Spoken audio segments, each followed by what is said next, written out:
watch TV. Don't read magazines. Don't even listen to NPR. Create your own road show.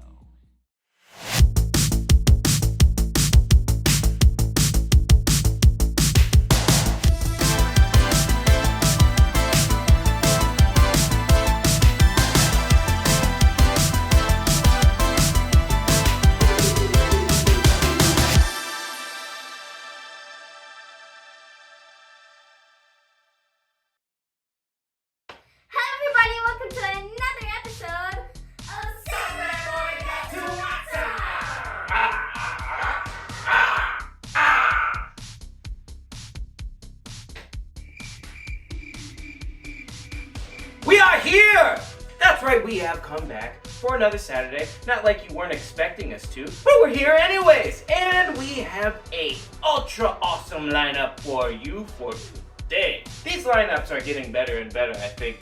But we have a wonderful lineup, as I have already said. So I don't need to tell you any more about that, but I do need to tell you about a couple other things. Like on KJ and the Izzo right now, we have some new videos. You already knew about the Popeye video that we put up there. Well, we have a Looney Tunes one up over there now. So go on over there and go check that out. Make sure that you like and subscribe to the KJ and the Izzo if you haven't already. And of course, if you've not been going over to Friday Night Sucks, then you must head over there because we got all kinds of good stuff going on over there too. And I keep finding all kinds of awesome movies that are clearing. I can't believe it. I really can't. But you have to head over there on Fridays because sometimes we're gonna have Friday Night Sucks. Sometimes we are going to have Friday Night Double Team, which is two awesome retro movies from either the 80s or the 90s. We might pepper in something from the 60s and 70s depending on how awesome it is. And it's all for the adults. So make sure that you're heading out over there on Friday nights. And last but not least, make sure that you are here with us to watch all of the cartoons that we have. Because the Izzo's getting bored over here. She wants to get into it, but she wants to make sure she has friends to talk to. That's right, because the Izzo is going to be talking to you in the chat now. We got her all squared away with her own little thing, so if you see the Izzo in the chat, make sure that you say hello to that Izzo. This is her show too. She likes to interact with all of the different fans and all of the different homies and all of the different people that we like to hang out with in the chat. So make sure you're looking out for her. To the penguin guy, I like your little circle thing, your profile. Oh, she's talking about Jemmy. She's talking about Jemmy Knight. Jemmy Knight is like our lead mod for the chat. That's her favorite profile pic. So shout out to Jemmy. Oh, while we're on the subject, I'm so glad that she brought that up. So Jemmy's fam was in an awful accident, but they're made of steel, and they come through with flying colors and not a scratch, except for everyone else was demolished from what I hear. They laid waste as they plowed through and then walked out unscathed. We, myself and the Izzo, are super happy that everyone made it through okay. Make sure that you guys, when you are out on the road, make sure that you're safe. Make sure you're watching out for other dummies driving because it's always the dummies. It's always the dummies. They're always out there and they're looking for you to not pay attention to them. We love you guys. We don't want to hear about any bad stuff like that, but we are absolutely, awesomely, super happy that Jemmy's family came out all clear. So, and they're gonna get a new SUV out of it. I bet I know. Well, they should. But that's about all we have for today. That hurt. So, make sure that you hang out with us right here no, it's not that anymore. See, I'm losing my mind here. I've forgotten that we are starting at 7 a.m. now because you guys all voted and you spoke up and we listened and now we are here. It's 7 a.m. in the morning right now and I was thinking it was 8. So I was way off. Let me start over. So stay with us from 7 a.m. to 12 p.m. Woo, woo, woo. And the closers are going to be phenomenal moving forward. So make sure you're here with us right here on the only place for the KJ and the Izzo and all of the knee slaps that you can get out of any kind of video anywhere on YouTube. This is Ceremony Maxout!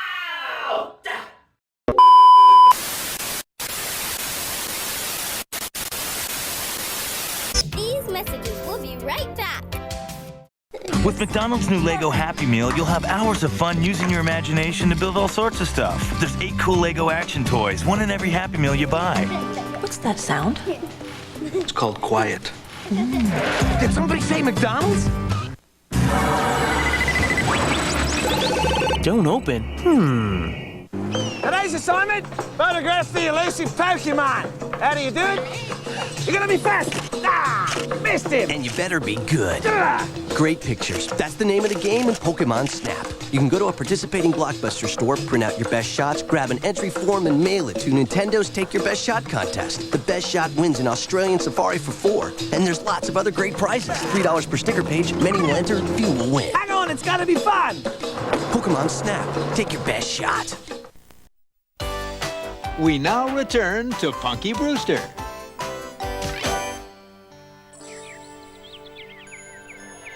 Come on, Punky, we need it now. Don't worry, Sherry. With my new glove, there's no way she's hitting it past me.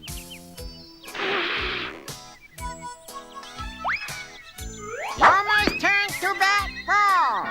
Strike 3. I'm ready to making house run. That's home run, Glomer. Okay, home, house, condominium, what the difference? Wow, that's out of the ballpark. That's out of the city. But what about my ball? Maybe we'd better follow Brandon. He might get lost.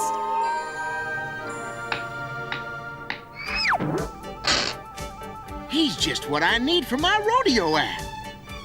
Hey, Pooch, come back. Huh? Hey! Hey, you crazy dog! Stop, doggy. I want it. Whoa!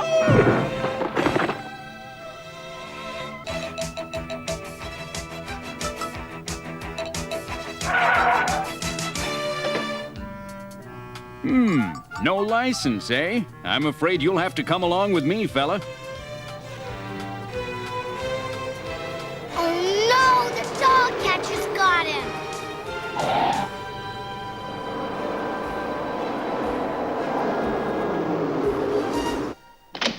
Sorry, fella, but you'll have to stay until your owner shows up with a license.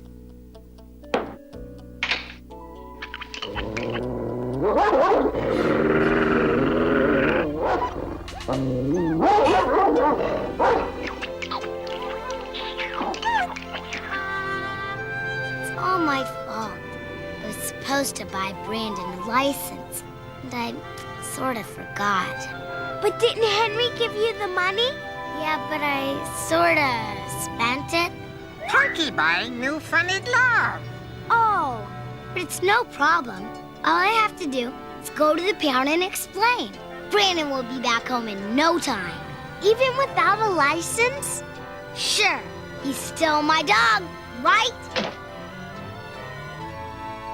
You mean he's not my dog?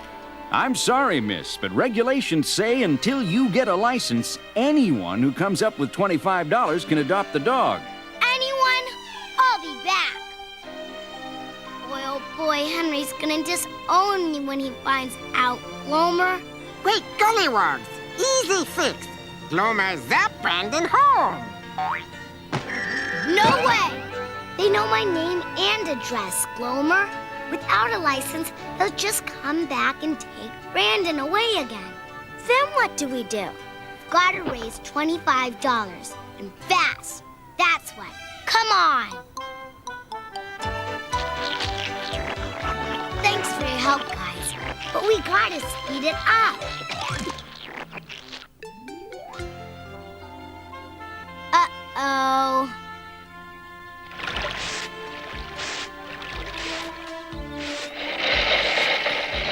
There's gotta be a faster way.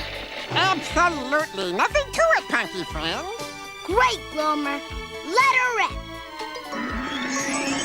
Yeah! Maybe Glomer better stop hurry up. Guess we don't have to now. Nobody's buying our cookies. Well, no use in letting them get stale. Knock it off. I gotta figure a way to attract customers before Brandon winds up as somebody else's dog. Wind up! That's it! Oh, isn't he cute? Look at him go! What a great toy! Me bet Michael Jackson not start like this. Thank you. Enjoy. A dozen, yes, ma'am. Moonwalking drive me crazy. Me working for crumbs. We did it! $25. Yeah! All right. Let's get to the pound. Now we can free Brandon. Oops. Me hear jingly bells? Glomer, can you fly on ahead and tell Brandon we're on our way? You got it, Punky friend. Found the pound. Now find Brandon dog. Me just in time. Teach old doggies newly tricks.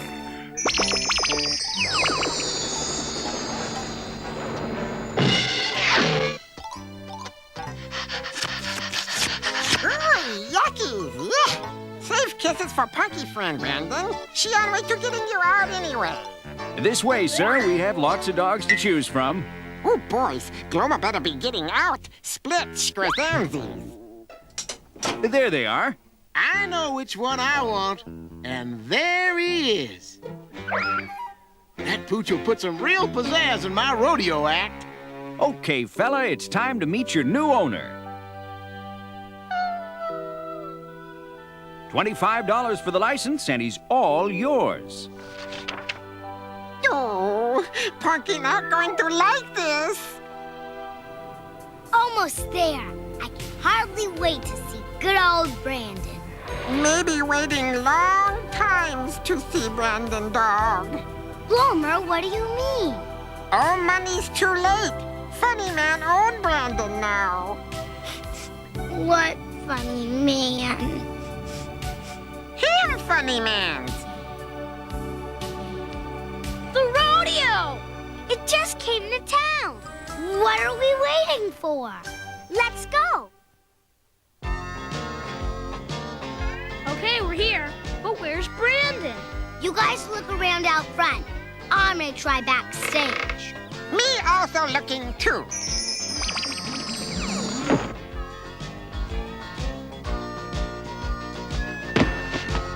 Sorry, nobody but performers allowed backstage.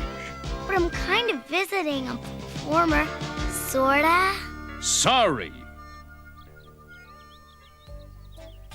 Glomer, we're about to become performers. Well, partner, we beat that there, lawman. All right. I guessing. But where Brandon? Ladies and gentlemen, here's that hoedown, low-down clown, Rodeo Ralph, and his dog, Buster. Oh, no! There's Brandon!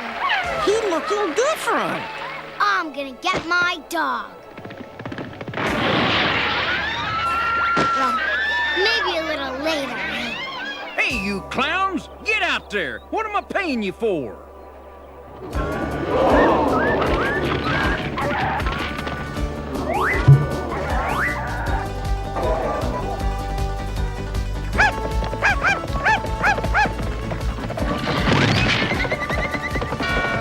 Hey, beat it, you guys. This is my act.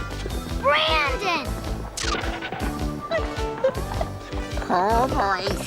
He not looking like welcoming party.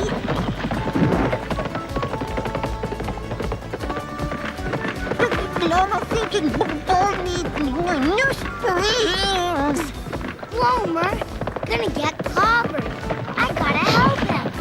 Gloma changing minds about show business career. Ooh.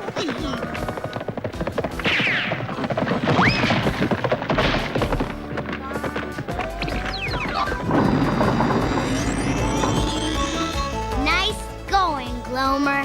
Easy for you to say, PUNKY. Glomer, try to get off. You're nothing to it. You're much softer than that bull beastie bending dog. Glomer, Brandon, you're safe. Funny man, not. Glomer, we gotta save him. We're going to be riding, roping cowspokes. That's a hoax, Glomer. Right on, cowperson. Great, Glomer. Now what do we do? Glomer not thinking of everything, you know. Well, here goes nothing. Darn! This isn't as easy as it looks in the movies.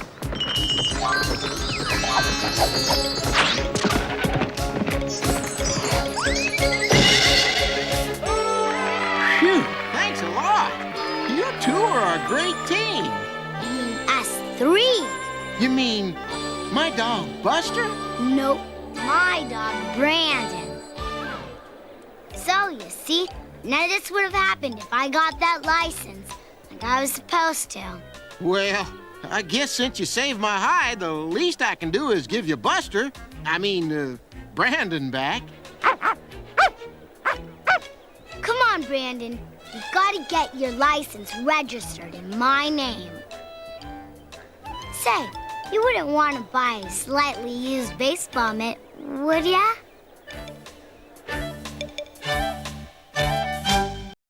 Stay tuned, another action-packed lineup of Saturday morning cartoon Maxout is coming your way.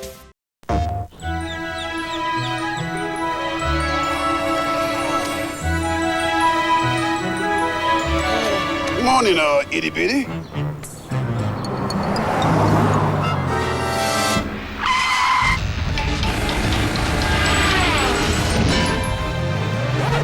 Just what I need. Another little bald guy. Pac-Man's moving up to a whole new world. Pac-Man World 20th Anniversary in 3D. The star's big new adventure. How a secret agent eats a Reese's peanut butter cup. I slip in unnoticed. Penetrate the defenses. Secure the discs. Then destroy the evidence. There's no wrong way to eat a Reese's. Fantastic! El Fantástico Max. Well, along came Max, and the fun time started. I'd laugh until I cried. He's dynamite in those 4-ply diapers. He's my kind of guy. Well, there goes Max on a big-time mission. Will he lose or win? Yes, it all depends on the 4-ply diaper, and that's AIDS again. He's tops, I mean terrific. I don't know another word that says it's so specific. Woo!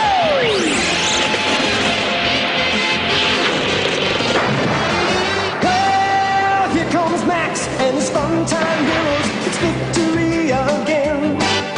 They owe it all to that 4-ply diaper, and that's safe to pin. El Fantástico Max.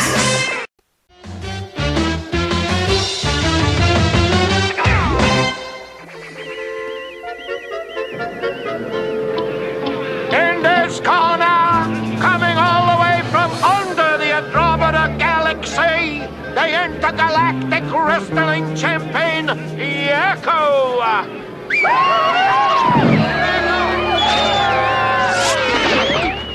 And in this corner, weighing 16.5 pounds, wet or dry, Fantastic Max, better known as Captain Stinky Pants.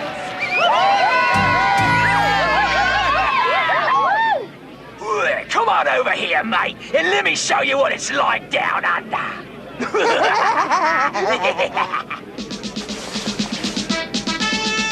Max, don't you think wrestling this big lummox is just a bit dangerous?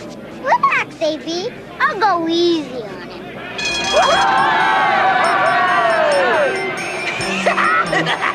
I'll just throw this little shrimp on the barbie.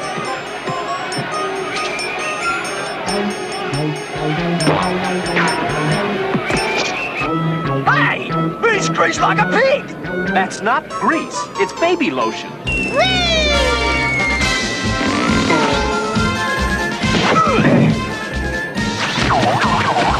Oh, I thought you gave me the slip, didn't ya, you little nipper? Time for my secret weapon.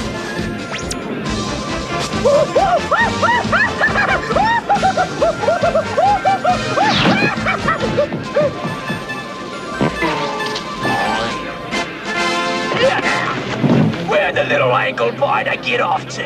I don't get it. You'll get it now.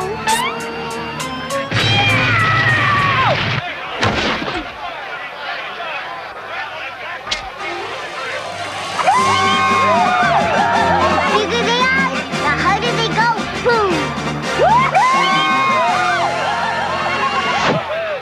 The winner and new intergalactic champion, Captain Stinky Pants! Thank heaven that's over. What do you mean, AB? I'm just getting started. I wonder what I should tackle next. How about potty training? Get real, AB. I may be intergalactic wrestling champ, but I'm not ready for that challenge. Dirty diapers! Oh my goodness, an asterisk shower! That's it! Quick! Push the emergency asterisk button! Which one is it? The red one! But they're all red! Yay!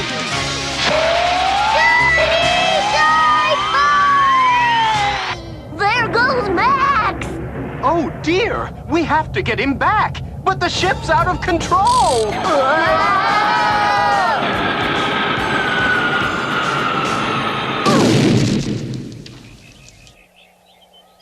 I'm lost in space! Mission accomplished. Now we can finally get MTV. What in the name of Jupiter? Excuse me! Hey, you! Come back here!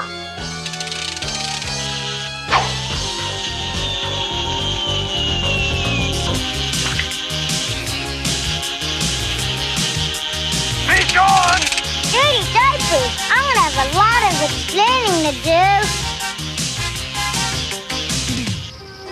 That's a big affirmative, Mission Control. I've just had a close encounter. How close? I've got the alien right here in the ship. Don't touch that! Oops, sorry. Oh, it's an alien, all right. I'm sure of that. Phew, this space jockey just saved me an elaborate fabrication. So contact the White House, contact security, and contact Lens. I'm bringing the alien in. Mr. Helms, I just intercepted this transmission from outer space. It could be worth billions to the corporation. Do whatever it takes, but get me that alien. Don't move. Another action-packed lineup from Saturday morning cartoon Maxout is coming your way. It's WCW Fashion Brawlers with Diamond Dallas Page and Sting, Kevin Nash and Goldberg. Fashion Brawlers. Are you ready to bash and brawl? When you wrestle with Fashion Brawlers, they tell you what you're bashing. He smashed my head. Listen. Oh, my God. He knows you're grabbing his nose. Get off my nose. Twist his arm. Oh, my aching arm. Hear him beg when you bend his leg. You're breaking my leg. Fashion Brawlers tell you when you win. 1, 2, 3. Who's next? It's like they're alive. Fashion Brawlers, they tell you what you're bashing. Each sold separately. Hot Wheels leading the way. It's mechanics like you've never seen it before. Mechanics Deluxe. More parts, more vehicles, more action. Mechanics as a tool to make cars cool. Take this red-hot race car. Work it. Torque it. Now it's a fire-breathing road demon. Work it again. It's a sky-ripping jet fighter. It's 3 vehicles in one. Mechanics Deluxe. You can collect them all. Make a ton of vehicles. Mix and match. Make more and more and more. Hot Wheels leading the way. New Mechanics Deluxe vehicles come with X-Tool wrench and parts. Each sold separately. Hey, Clifford, this is really neat. Quiet, doctors. This alien artifact could be significant. To the microscope. Ooh, let me look. Oh, boy. It's my microscope. I'll look. There's some writing on it. What does it say? What does it say? It says, made in Taiwan. Doctors, this proves my theory of a parallel universe impacting on our economy. What's Stooges? Hey, he's making sounds. Think he's trying to articulate some utterance? Goo goo goo, ga goo goo ga ga. It's obviously some advanced language. I think we should run some tests. Uh-oh. I'm worried about what happened to Max, A.B. Buck up, FX. We can find Max with his homing beacon. But first, you gotta get rid of this rocket. Rocket and whoa! Well done. Now to sneak into the house and up to Max's room.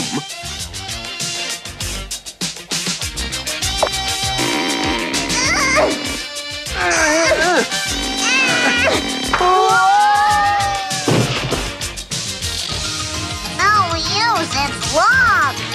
Hey, who's out there?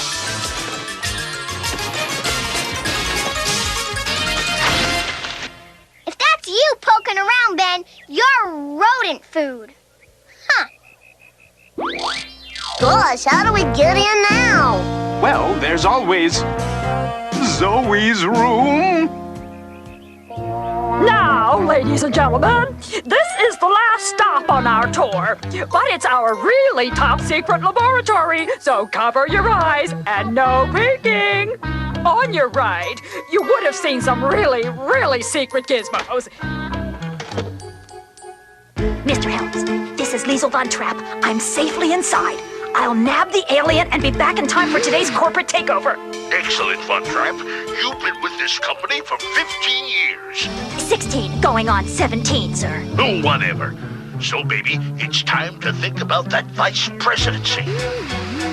Oh, I do, Mr. Helms, I do. Nothing can stop me now! Drat! All right, Dr. Leonard, take his temperature. Ow! Dr. Leonard, better try the other end. Oh, all righty. Now, to check his reflexes. Range. Oh! Reflexes? Average. Aim? Perfect. Now it's my turn. Tell us so, alien. How was the universe created?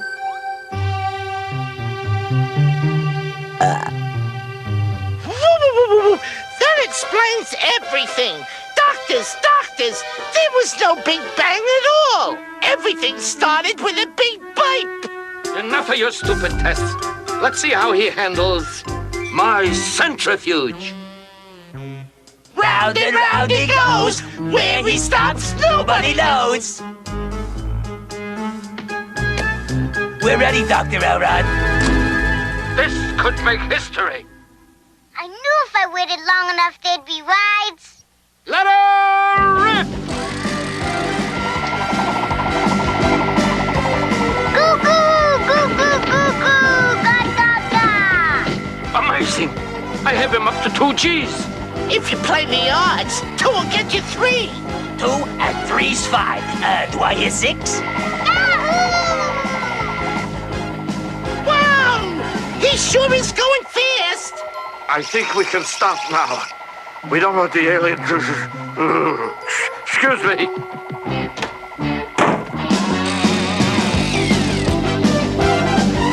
Goo goo goo, ga ga ga ga.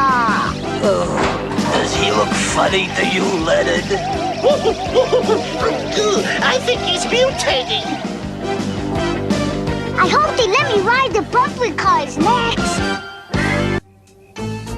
Take that, you slime balls! Yo, rack up the score, baby! Let's make our move, FX. She's caught up in the game.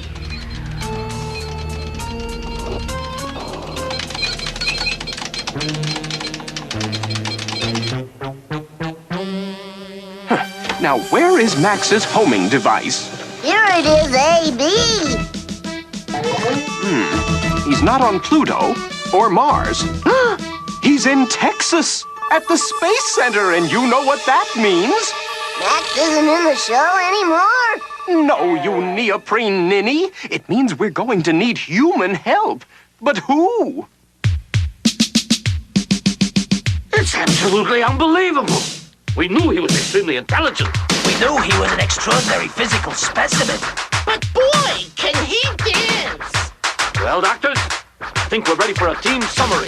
Say, who's this kid from outer space? He's not a member of the human race. He's pretty small, but he packs a punch. In the centrifuge, he didn't lose his lunch. Doctors, get a hold of yourselves. This is the biggest scientific breakthrough of the century. Bigger than disposable diapers? It's time we share our discovery with the world. We'll call a press conference. First one there wins the Nobel Prize.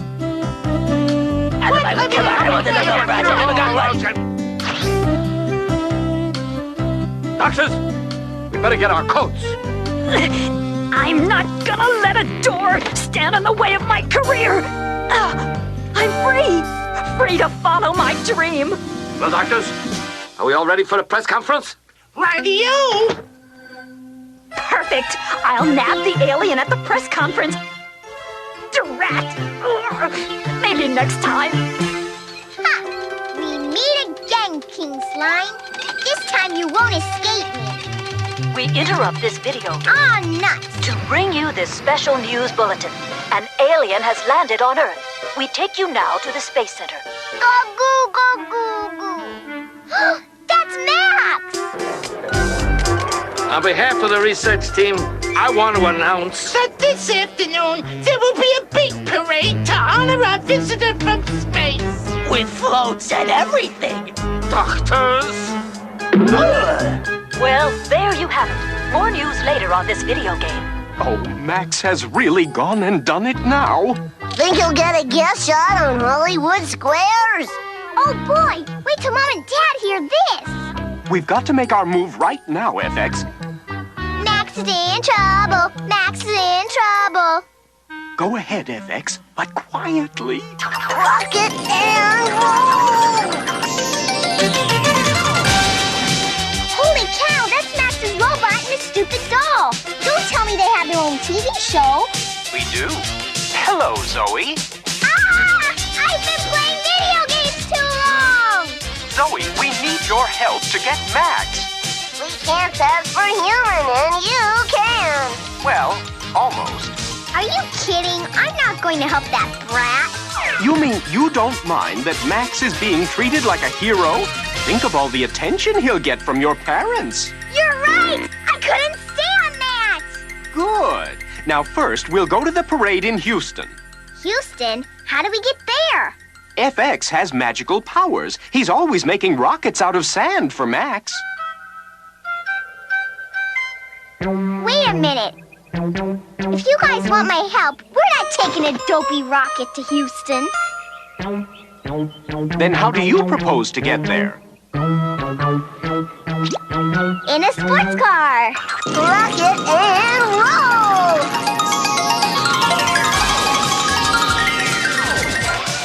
All right, let's haul bun!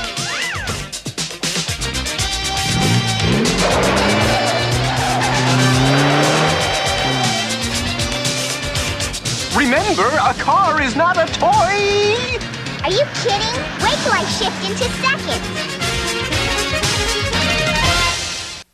Don't move. Another action-packed lineup from Saturday morning cartoon Maxout is coming your way. Sketchers.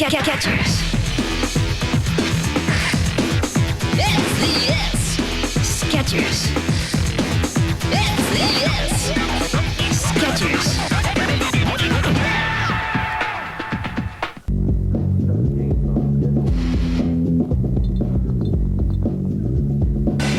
Crazy kids.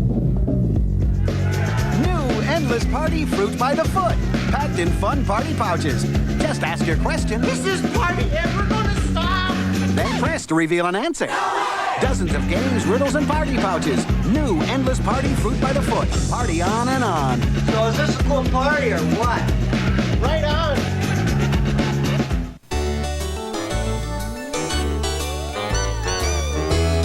Everybody's got a colorful side.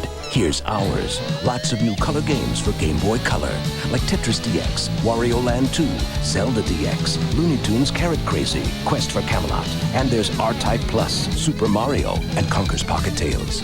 All bring Game Boy to a whole new level. New Game Boy Color. Now the games are as colorful as you. The last fry. Play up for it. Okay. You better catch up. That was so funny I forgot to laugh. Score one for the Ron Man. And two for me. I thought I'd never get out of that closet. But no matter. Before the parade passes by, that little alien will be mine.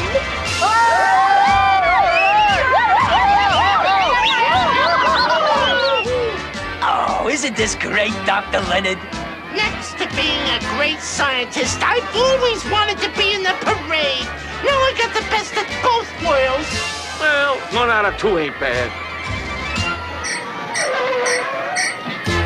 Zoe, you just ran 8 stop signs. You're driving like a 5-year-old. I am a 5-year-old, doughhead. Now if I can only pass this balloon. Yuck, that thing looks like a big, fat, bloated Max. Speaking of Max, there he is. Gaga, goo, goo, gaga. This is my moment, my once-in-a-lifetime. All right, more ride. Where's our discovery think he's going? Quickly, Doctor. We must get him back. Where did Max go? To the top of that building. We've got to get up there somehow. Hey, no prob. Leave it to Zoe. You're mine at last! That was fun, but I better get back to my parade. Not so fast, my little alien. You've just been acquired by the Helms Corporation. And we're leaving on a jet helicopter. Uh-oh. Looks like Captain Stinky Pants needs a plan. Hey, buddy, we really need a lift, and you can give it to us. To the stairs. Please release it. Let it go. We've come to the rescue, Max! Zoe? You'll never get away from me! Come on, guys, you know it's got to be undone!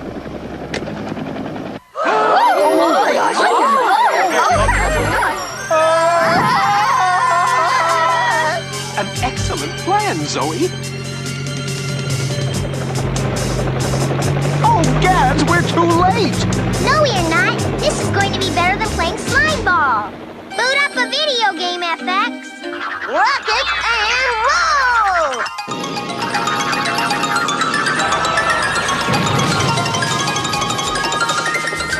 Wow, this is terrific! Now let's see you play hardball. I'm a corporate executive. Hardball's my favorite game. You're tricky, all right. Just get a little closer and I'll show you how this game is played. Now, take that! All right, I get bonus points! A very good job. But shouldn't we get Max now? No need, AP. I can take care of myself, but I can't go home looking like this. Rock it and roll! All right, come on, let's get out of here. 110 floors. Well, we made it. What happened here? Hey, lady! The alien! Where did he go? Oh, who cares about him? My career's ruined, crashed like the stock market. I'll be lucky if I can get 10 cents a dance. Over here, doctors. There's some imprints and powder burns. Definitely from a spaceship. The alien's obviously gone back into space. Men? We're not spacemen. We're doctors.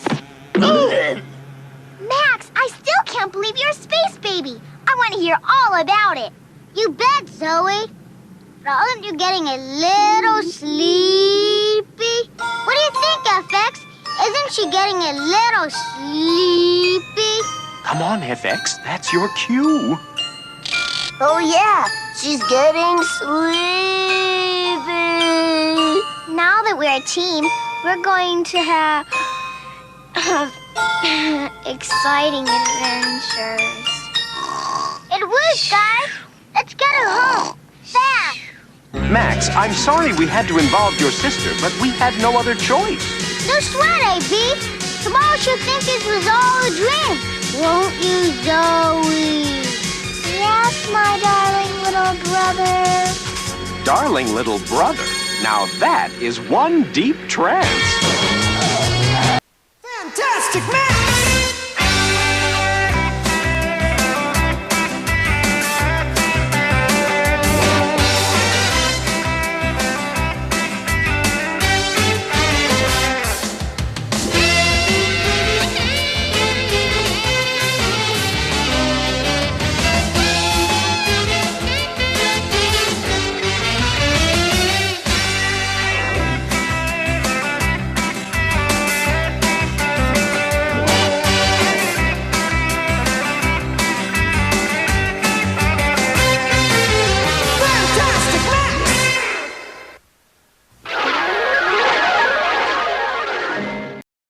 Don't move, another action-packed lineup from Saturday morning cartoon Maxout is coming your way.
Hey, the Daddy-O Saturday Blast continues here on Fox Kids.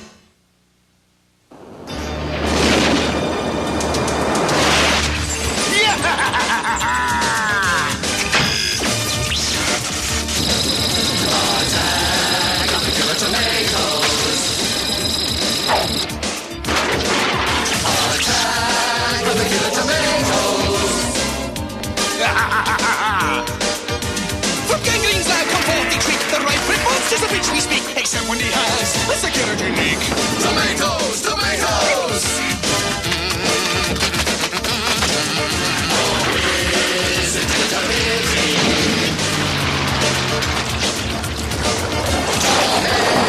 Tomatoes in the city. Kidnap and stalk these mutant fruits, where will we find out brave recruits? Can we get rid of the tomato shoot? Tomatoes! Tomatoes!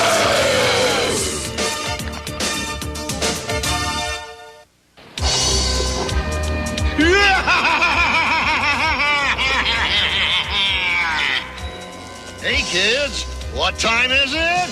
Killer Tomatoes time! So, what shall it be this week, Plain old tomatoes?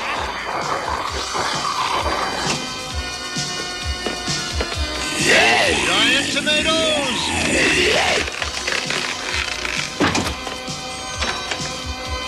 Great big gobs of greasy, grimy tomato guts?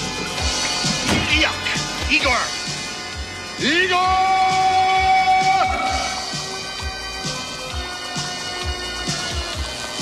Yes, sir. You called for me? Your madness, sir? How many times must I tell you, Igor? I'm not mad. Just angry. Behold, my latest and most fiendish plan. With this I shall lay waste to San Zucchini forever. But you're weird, Chip. What could that itty-bitty cherry tomato do? Hey, my University of Wisconsin fraternity ring. You greedy thing. Oh, well, it was for a good cause. Evil.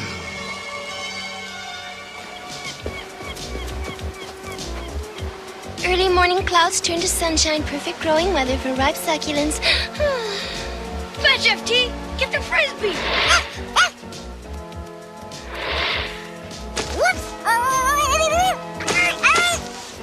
Boy, Tara, I just don't know if I can teach him how to catch a frisbee. So far, all he's learned is how to crash into a snack stand.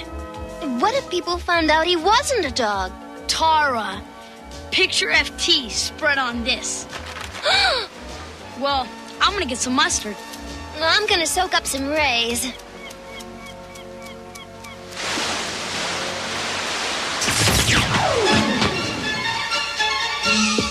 Oh no! The salt! From the salt water! What is? FT, we need pepper! Quick!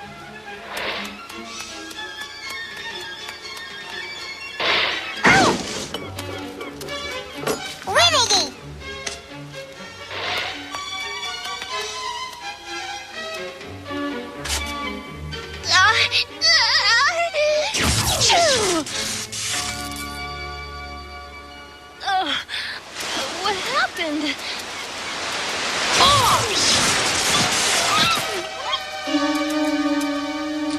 Where'd she go? Tara!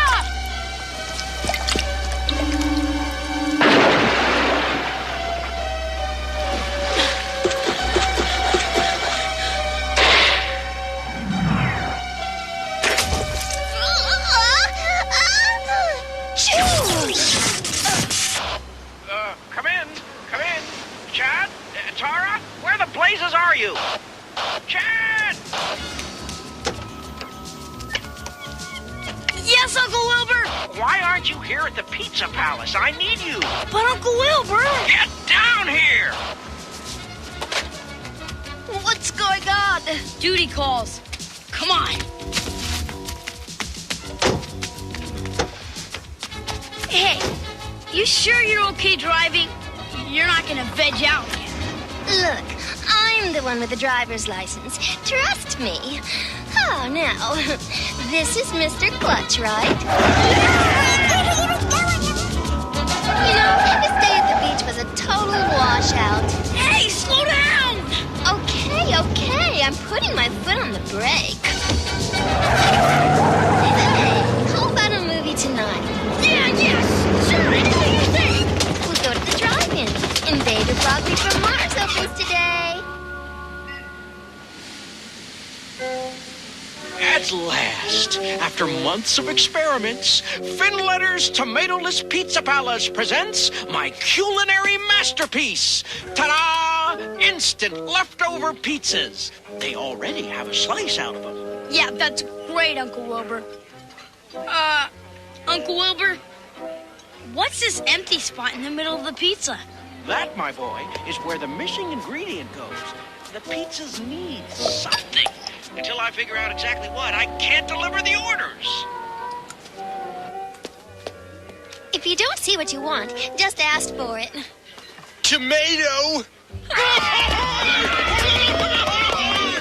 Oh, that word.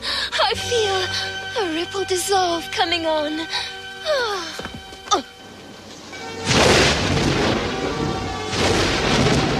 Come back! Stop! You cannot escape!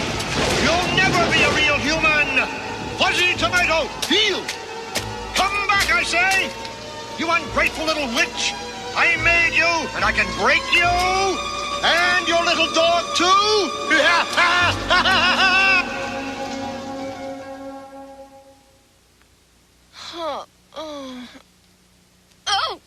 Oh, vinegar. Where is... What happened to... Cops came and took him. They ought to put that guy away for good. He just distracts from the plot. Ah! Look! Out the window! Take it easy, Tara. Says there it's a pimento truck. Igor Smith from the local pimento board, dude. Yeah, I'm in, sir. Check it out. Look, the pimento and you. Did you know pimentos are high in whatevers? That they're part of a balanced breakfast. That they make wicked Christmas ornaments? Cut to the chase. Ha ha ha! Relax, sir. It's a pimento, and if I may demonstrate...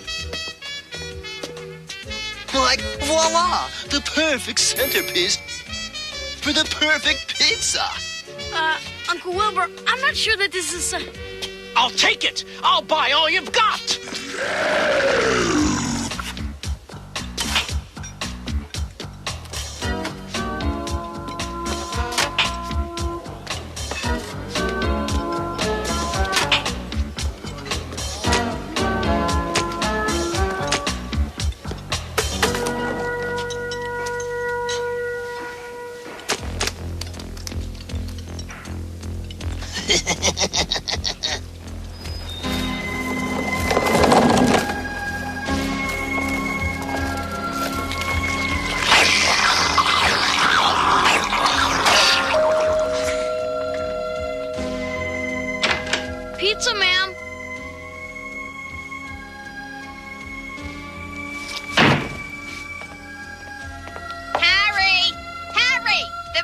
is here.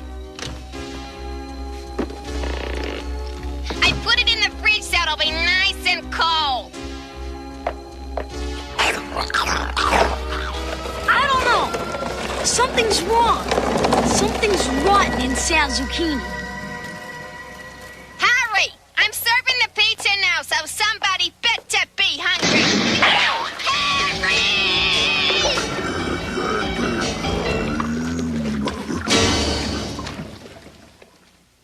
After these messages, we'll be right back. And now it's time to sing along with the attack of the killer tomatoes. Attack of the killer tomatoes. Attack of the killer tomatoes. Can no one stop this mutant group? Where will we find our brave recruits? And we'll look at red of that dumb pair of shoes. Tomatoes! Tomatoes! Tomatoes! Don't miss a minute Saturday morning on Fox. Bobby, breakfast. Hey, wake up, you sleepy head. Bobby, breakfast. Get up, get out of bed. Lunchables. For breakfast? Cheer up, the sun is red. Cool, Mom. Live, love, laugh and be happy. New Lunchables pancakes or waffles. No need to heat them, just get up and eat them. Thanks, Mom. Be happy. Lunchables. Make fun of lunch and breakfast. What's up, guys? Ronald, our airplane went in there. With him. Then let me give you a hand. McNuggets to the rescue! You McNuggets are brave. Oh, we're chicken! There's the airplane. Can I fly? Is there a movie? Ronald, the dog! We're coming in. Roger. That's not Roger. That's Ronald. You did it, Ronald! Now that deserves a first-class meal. Where's my luggage? Is this baggage claim? There once was a king with a castle that roared whenever an evil one darkened its door. When the good king approached, the drawbridge came down. When the bad knights attacked, oh, what a sound! The king called his wizard. They battled for hours. Good won over evil. Victory's ours! The new magic castle comes with all you see here. Other figures and playsets sold separately. Batteries not included.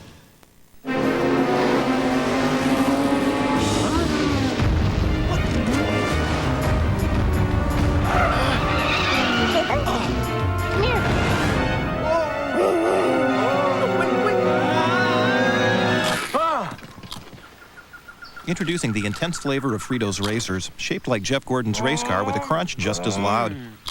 Mom! New Fritos Racer snacks, built to crunch.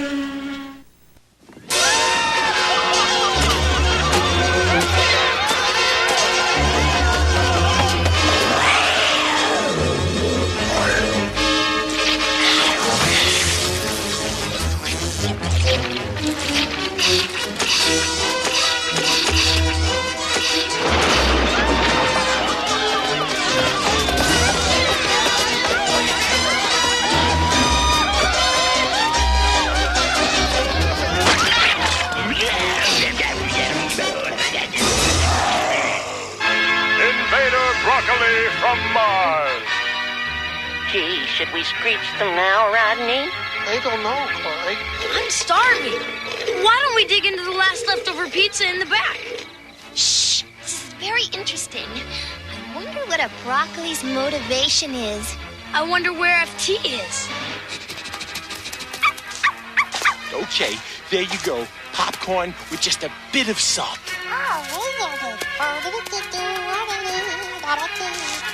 I mean, we could screech them, Rodney. But then again, we might not, Clyde. There you are. More popcorn.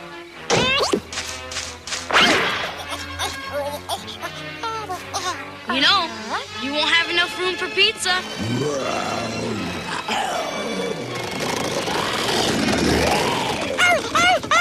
What's going on?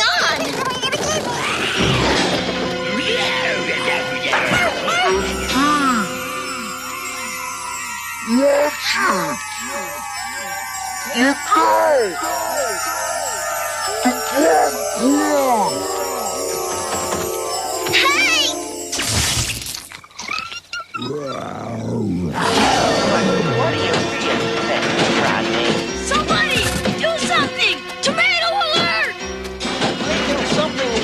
earth is going on, Clyde?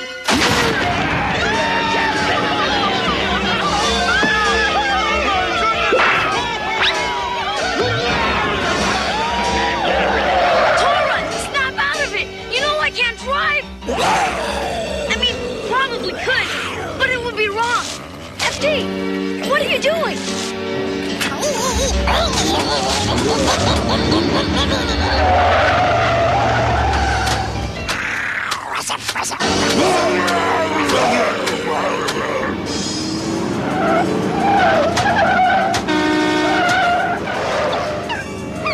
FD, you drive worse than Tora!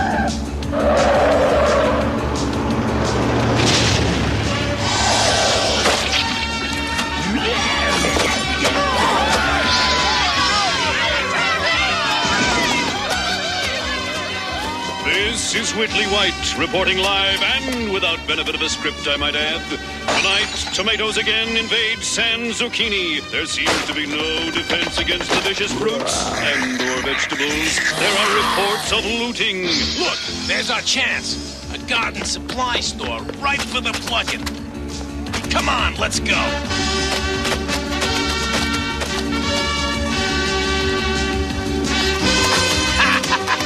We did it! A whole bag of fertilizer to ourselves! Let's dig in!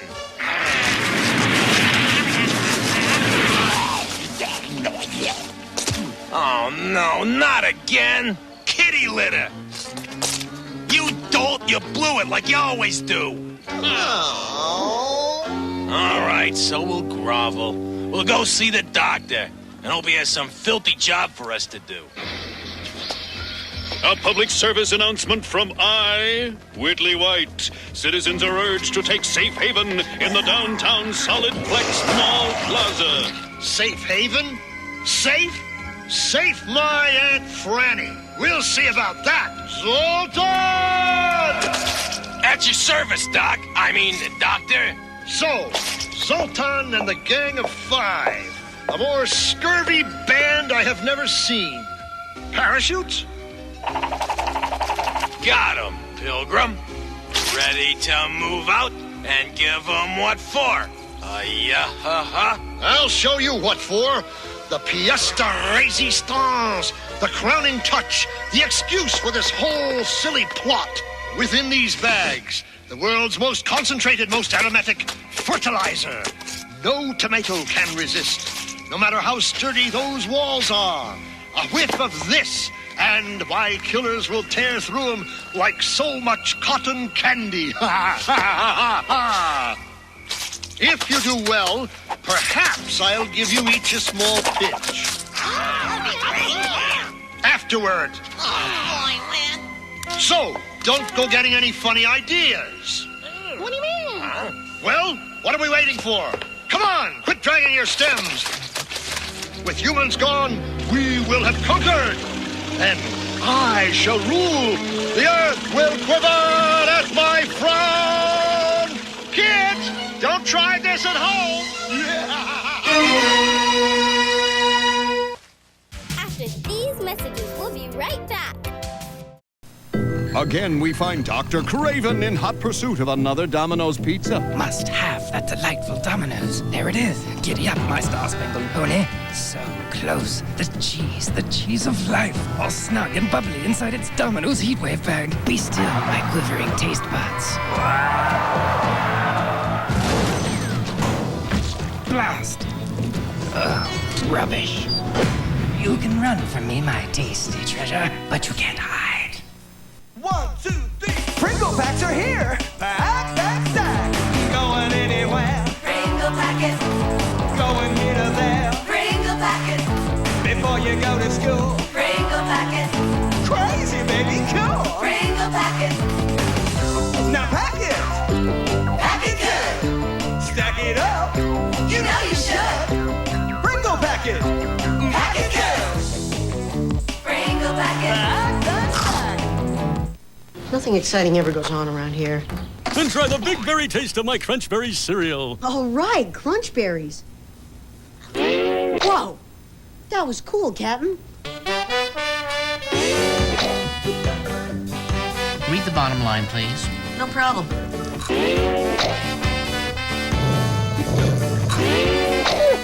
The eye-popping taste of crunch berries is part of this balanced breakfast. Mom, he's doing it again! You and the captain make it happen.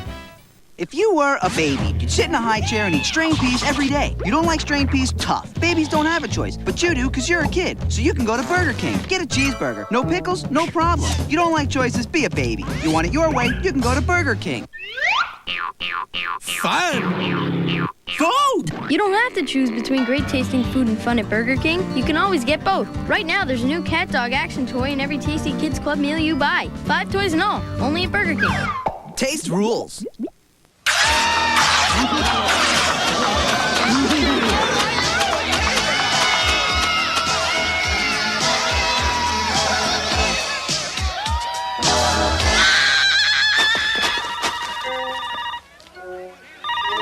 Hello?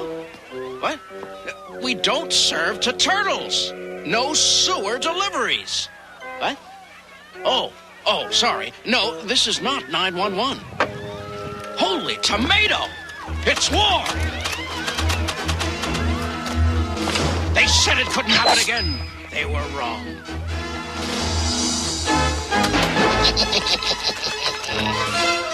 Be prepared. Scout solder. Save gas. Ration rubber. Loose lips sink ships. The South will rise again. Charge!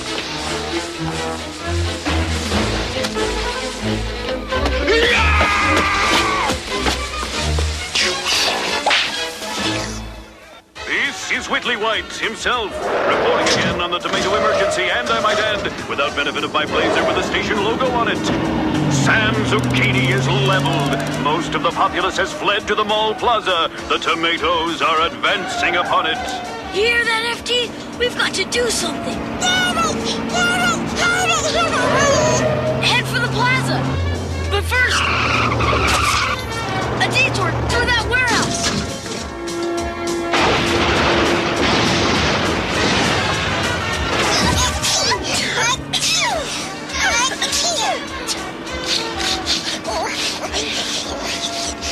Oh, that was so brave. Oh!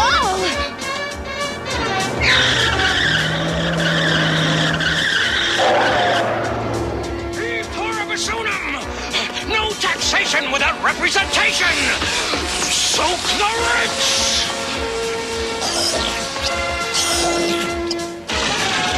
Aha! Perfect! My fellow humans, just the way I like them, trapped! And look who just showed up. Excellent.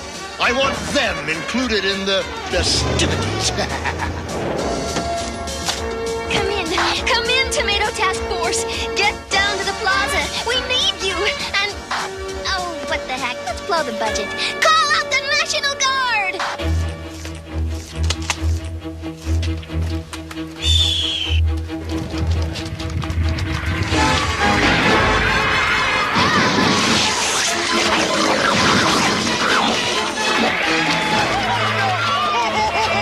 What's the matter with you? Are you men or women? I mean, mice or me's? I mean, look, there is something you can do. Strip this mall and feed those tomatoes.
Want some pizza?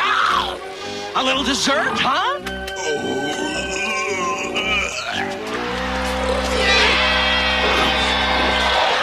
They're here! The Tomato Task Force!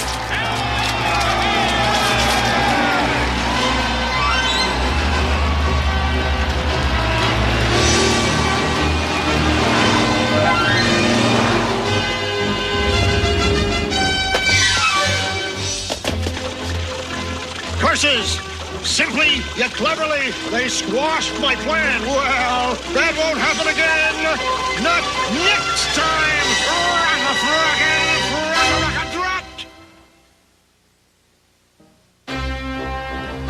The jig's up! Run for your lives! Hey, are we late or what? Well, of course. I mean, Chad's the hero of this show. Still some mopping up to do, though. Hey, that's no problem. Look over there. The National Guard came prepared with big barrels of alcohol bromo.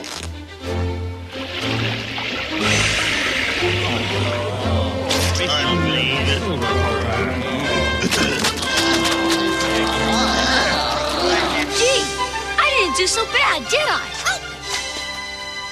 You did just great. We couldn't be more proud if we were human.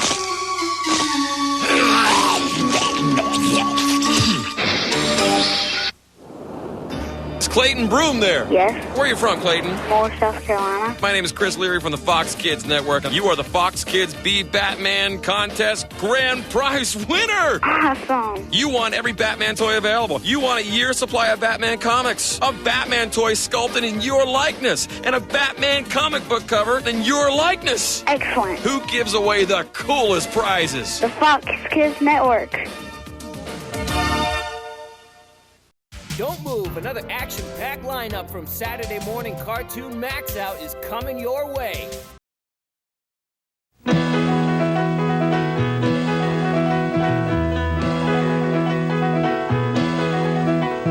Now I have a friend named Rufus Xavier Sarsaparilla, and I could say that Rufus found a kangaroo that followed Rufus home, and now that kangaroo belongs to Rufus Xavier Sarsaparilla. Whew, I could say that, but I don't have to, because I got pronouns. I can say he found a kangaroo that followed him home, and now it is his. You see, he, him, and his are pronouns replacing the noun. Rufus Xavier Sarsaparilla, a very proper noun, and it is a pronoun replacing the noun. Kangaroo, how common.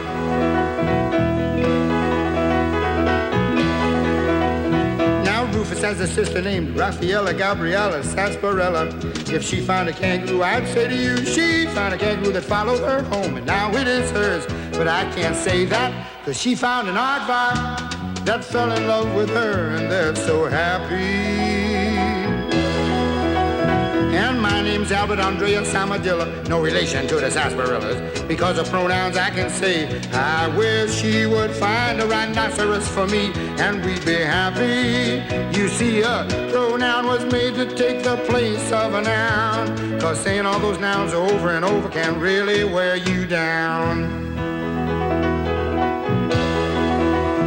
Now I could tell you Raffaella Gabriella and Rufus Xavier Sarsaparilla and Albert Andreas Armadillo found an aardvark, a kangaroo, and a rhinoceros.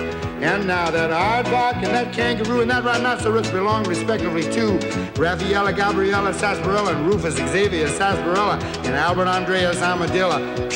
Because of pronouns I can say in this way, we found them and they found us, and now they are ours, and we're so happy. Thank you, pronouns. You see, a pronoun was made to take the place of a noun, cause saying all those nouns over and over can really wear you down. Sometimes when we take them all on the bus, people really raise a fuss. They start shouting out a lot of pronouns at us, like, who brought that rhinoceros on this bus, and what made that horrible noise, and which one of them's getting off first? Who, what, and which are special pronouns that can ask a question in a sense where you do not know the name of the noun. But I know, I have mine and she has hers, and he has his and you have yours. They love us and we love them. What's ours is theirs, that's how it is with friends. And pronouns, you are really friends, yeah. how saying all those nouns over and over again really wear you down.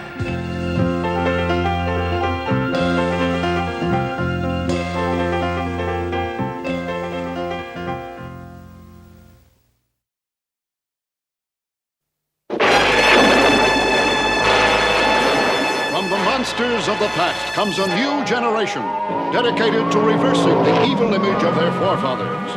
Under the leadership of none other than Count Dracula, known as Big D, 3 teenagers formed the do-gooder group, named the DRAK.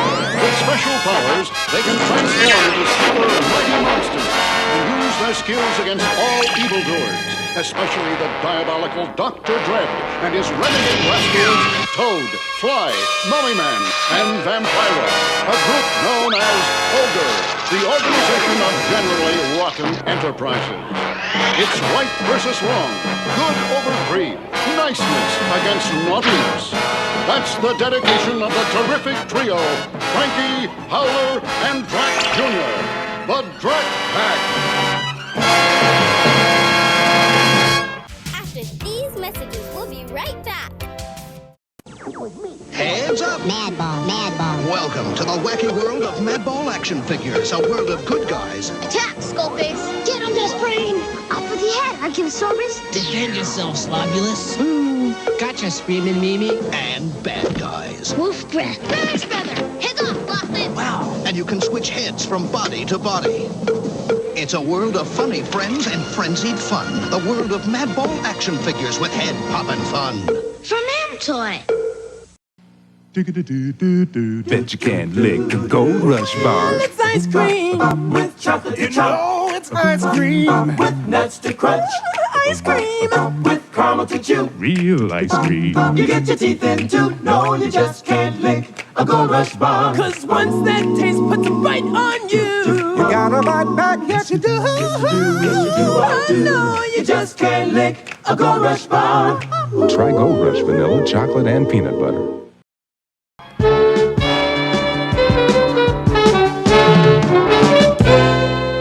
And for a once-in-a-lifetime chance, now you can view the glorious golden artifacts from King Tut-Tut's tomb. On display at the Midtown Museum beginning tomorrow. Gosh, I wonder how much all that artifact stuff is worth. I'll bet Dr. Dread knows exactly how much they're worth. 81,243,678,931,756.29. But they're worth a great deal more than that to me. Your criminal computerized mind is calculating it clever, Dr. Dread. Of course it is. Now remove your bumpy person from my line of view, you dolt. Oh, that serpent headpiece would be perfect with my lizard leotard. Nice set of rags. Good suit. Good suit. Bah! Stop that drivel about trivial things. I have a plan. A plan, Dr. Dread? Yes, a despicable, dastardly, diabolical, dreadful Dr. Dread plan. Are we going to steal them, Dr. Dread? No, stupid. We are not going to steal them. The DRAK Pack is going to steal them for us. Oh, Dr. Dread, you are a dirty, no-good, evil villain. I know. Now, where the dickens is that drive-in? Yeah, Big D asked us to bring him a sandwich. I think we must have missed a turn. That's not all you're going to miss, do-gooder DRAK. Oh, Dr. Dread on our TV? Well, Dr. Dread, what's this? Doing a commercial for a bug spray? Yes, insects, and I'm going to bug you. Really? Well, Dread, what's on your mosquito-sized mind? I can't tell you here. Don't you know how these things are done? We must meet, just you and I, at Dreadway and Mean Street.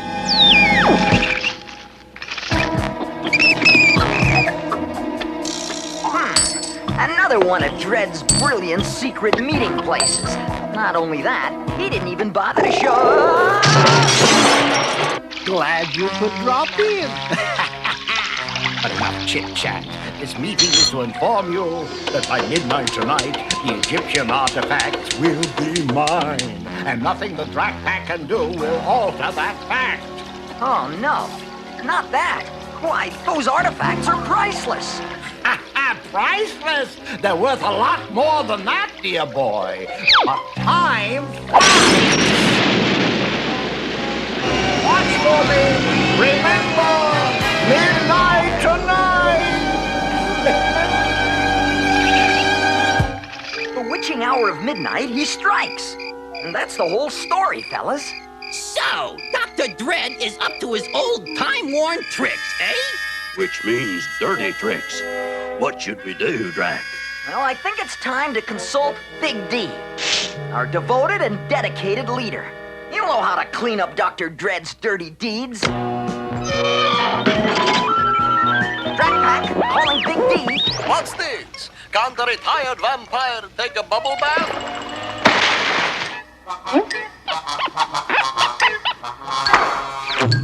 Where are your manners?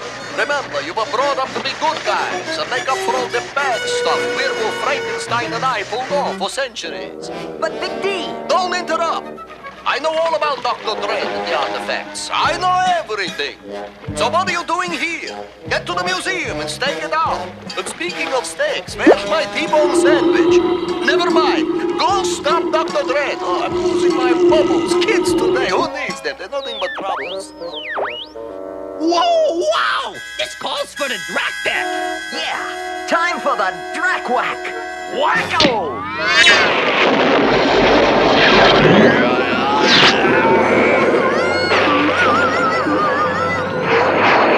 Through the museum.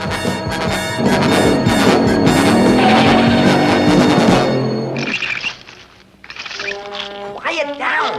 Who's making all that noise? Must be my carrot, lettuce, and potato chip sandwich. Frankie, this is a stakeout, not a cookout. Shh. We'll hide here in this chariot and wait. Dr. Dread's liable to arrive any minute. Your eyes peeled and your ears perked. Hey, I hear something. Footsteps. Where are they coming from? I can't tell. There he is. It's Fly. Let's trap him. Come on.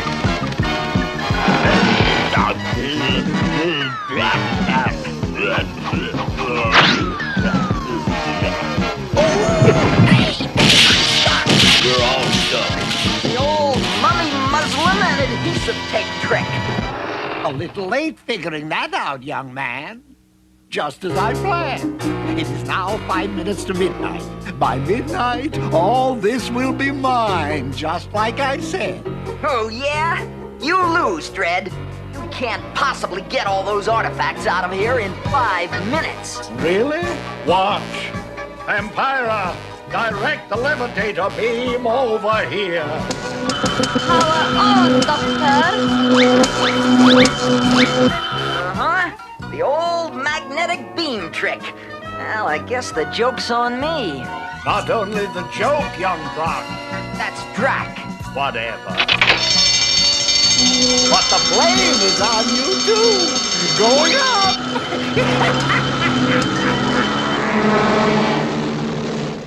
We haven't struck out.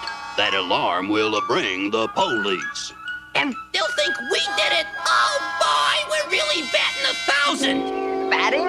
Good idea. What'd I say? Atta boy, DRAK. Oh, I mean, atta bat. Hang on. I'll unravel this plot. Go, DRAK!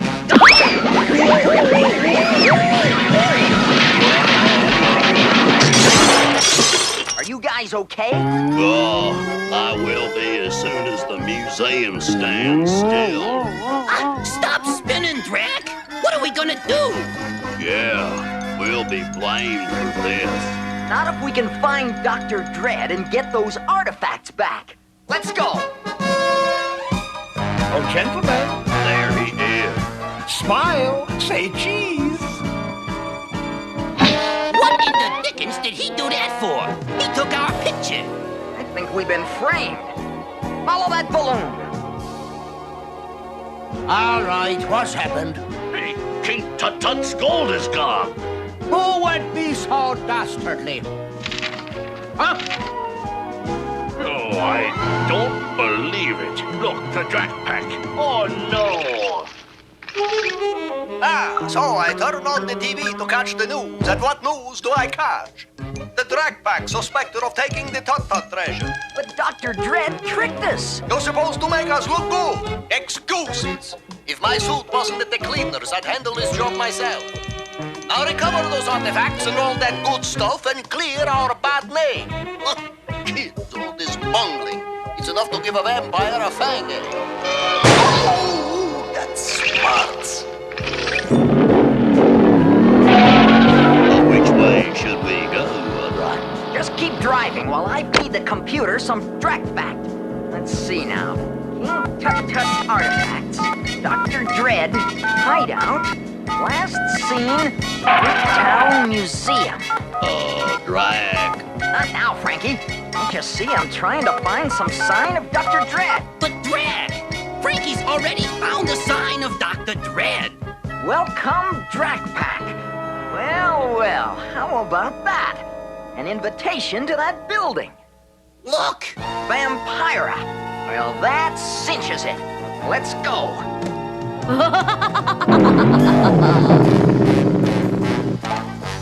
Hey, she's gone. Yeah, there's nothing here. Right. The place is empty. Oh, I wouldn't say that. You're here to the Huh? Know what I think? I think this was a trap. Well, don't you worry about a thing. I can get us out of here in nothing flat. Oh, yeah? I can do it even faster than that. I'll knock that wall down before you can take a breath. Wanna bet?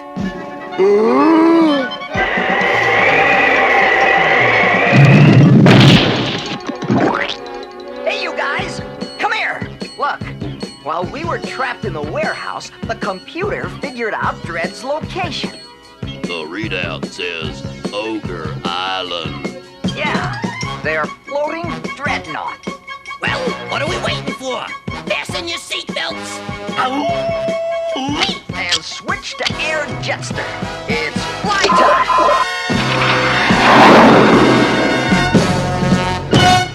After these messages, we'll be right back. Everybody's got a way of moving out and making tracks. But the best is having fun, making tracks with Handy Snacks. You can play the Make Tracks with Handy Snacks game. Look for your game card in specially marked boxes, and you can win this mountain bike or Handy Snacks sleeping bag.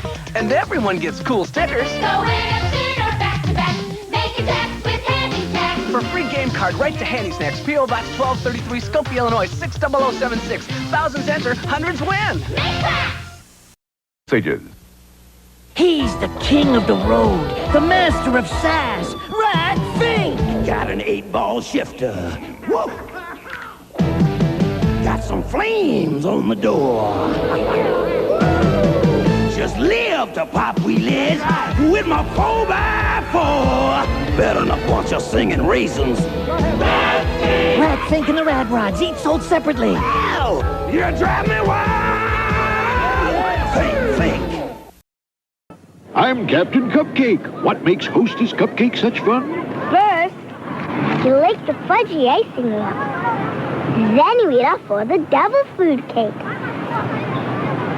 And then what you got left over is a gushy, squishy, creamy middle that you can squash with your tongue.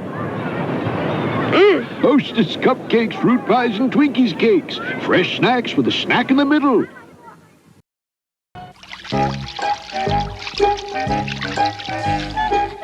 What's it say, Dr. Dredd, huh? What's it say? My Egyptian is a little rusty. Quiet. So is your brain machine, you cog-headed froghead. This ancient Egyptian parchment contains the plans for the world's most powerful destructive weapon. I intend to name it the Dread Flector in my honor. And these solid gold Egyptian baubles will soon become part of Dr. Dredd's Dread Flector. Diabolically delightful, and the DRAK pack will get the blame. Ogre Island are dead ahead. I hope that volcano is dead. It could make it hot for us. Just cool it, Pack. Prepare to land. Oh, wee! What a setup! I knew this place was phony. Let's see how phony it is. That's weird. I think Dr. Dread would have some kind of alarm system. I do, Junior. A silent alarm. Capture them.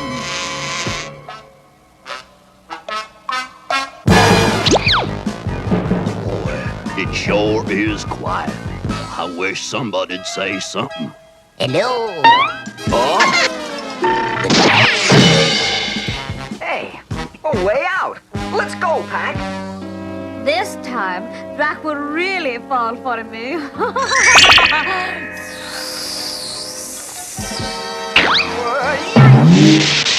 Well, well, if it isn't Jack Jr. That's DRAK. DRAK? All right, Dread. Take us to the artifacts. But DRAK, you don't understand. Come on, let's go. Huh? Nothing there. That's what we were trying to tell you. A little projection device of my own invention. Tantalizingly transparent, don't you agree? You don't fool me, Dread. I can see right through you. Then you are probably aware that you are all surrounded by a shield and are hopelessly trapped. I don't see any... He's gone. Quick, let's us go. So that's it. The old invisible shield deal. Oh, we're trapped! Correct, my windy friend. I thought it only fair to show you my dread flexor in operation before we finish with you. And besides, I just love a captive audience. Captive audience? That's funny, Dr. Dread. Cut that, ha ha ha! This is serious business. Yes, Dr. Dread. Bad dude, bad dude. Now, my gruesome groom, shall we begin our demonstration of Ogre's power? Observe my solid gold miniature dread flexor. Yes, Dr. Dread. And what does OGRE stand for? Organization for Generally Rotten Enterprises. Organization for Generally Rotten Enterprises. Good! Vampira, a dread ray. I'm on the beam, Doctor. Into position, Toad. Oh, I have to, Dr. Dread. I have to. Ready? No DRAK pack. A column of solid steel, 2 feet thick. Now observe. I reflect and concentrate the beam. Is it over, Dr. Dread? It's over. Impressive, isn't it? And when I melt down those artifacts, I'll have enough gold to make a giant solid gold dread flexor. And what will I have when I own a giant dread flexor? Anything you want, Dr. Dread. Anything you want, Dr. Dread. Precisely. But you can't melt down those artifacts. They're irreplaceable. Not to worry. Once I push this button, the walls of the invisible shield will close in on you, creating a DRAK compactor, you might say. Are you trying to tell me this shield is escape-proof? In 3 words, absolutely. Ha! We'll see about that. You forgot. I can practice my escape drill. What low-down trick is this? Oh no! Fly! Follow that fawn! Yes, Dr. Dread. I will keep my eyes on him. Toad, press on with a big squeeze. Hop to it. Yes, sir, Dr. Dread. The big squeeze. I like togetherness. The rest of you, follow me to the melting ovens. The giant reflector awaits.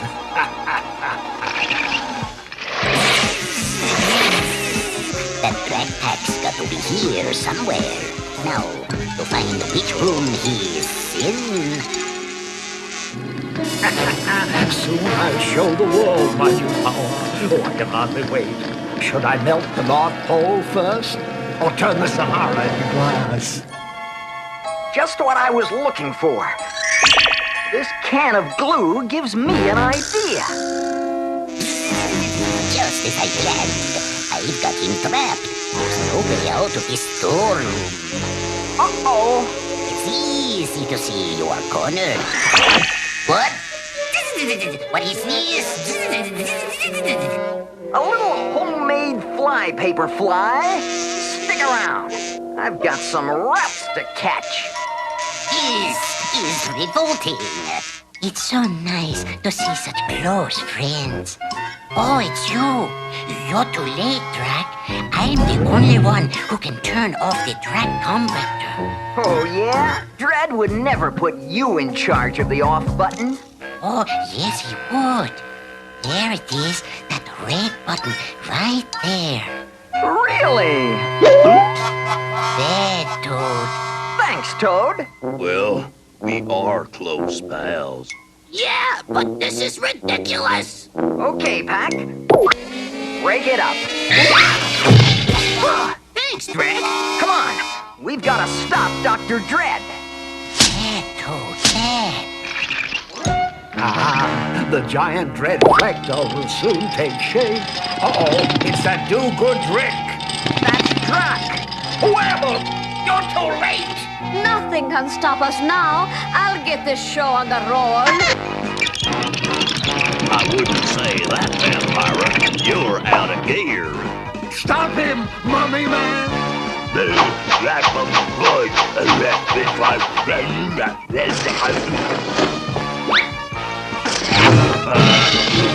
Me goof. Albert, we gotta put that fire out. How? We're under the water level down here. Use your tornado twister.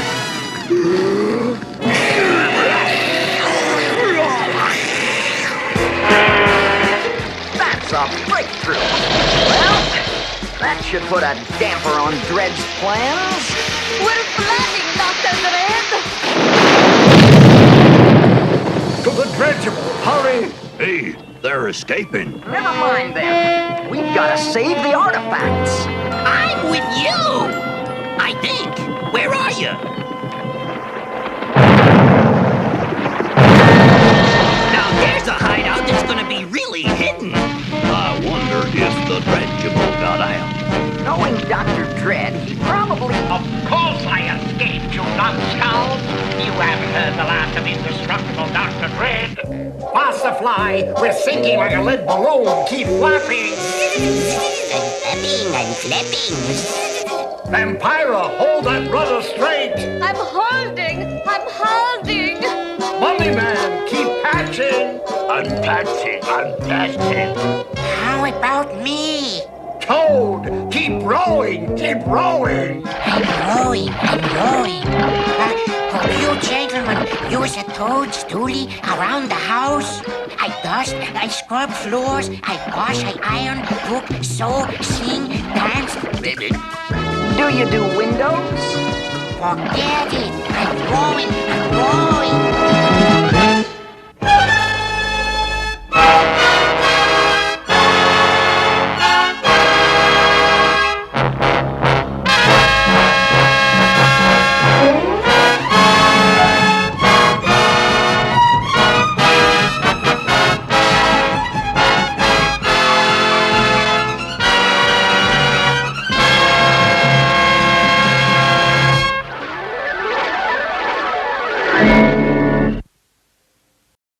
Stay right there. Another action-packed lineup of Saturday morning cartoon Maxout is coming up next.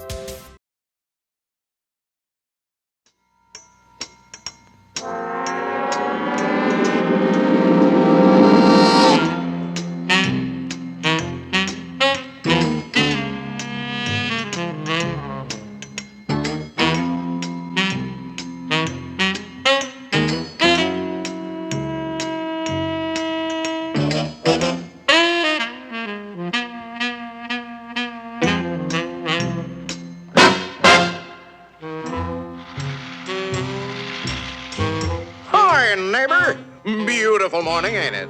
Just kind of makes you feel glad to be alive, doesn't it? See you around, pal. That lawnmower Harry's using sure looks familiar. Yes, that certainly is your lawnmower, isn't it? Let's see now. How long's it been since Harry borrowed it? Last summer, wasn't it? Isn't it time you borrowed it back? After all, it is your lawnmower, isn't it? Boy, your neighbor's a strange one, worried about his stupid lawnmower. You know you were planning to return it, weren't you? Then what's he getting so bugged about? But you watch. He'll come over and demand you return it. Yes, sir. Some neighbor you've got. So, come for your lousy lawnmower, eh, neighbor? Figured I was gonna steal it, eh? We don't like your kind in this neighborhood, fella. And I'm returning your lawnmower, too. Anything else, neighbor?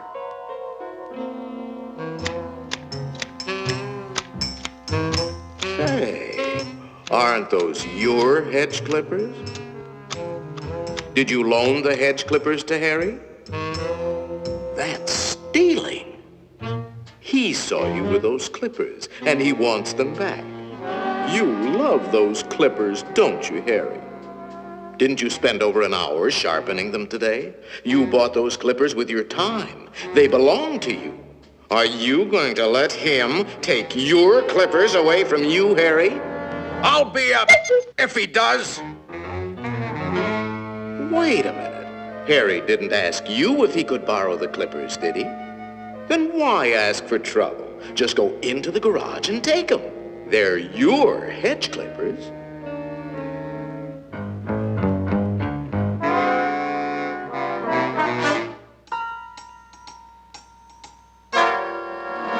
Looking for something, neighbor?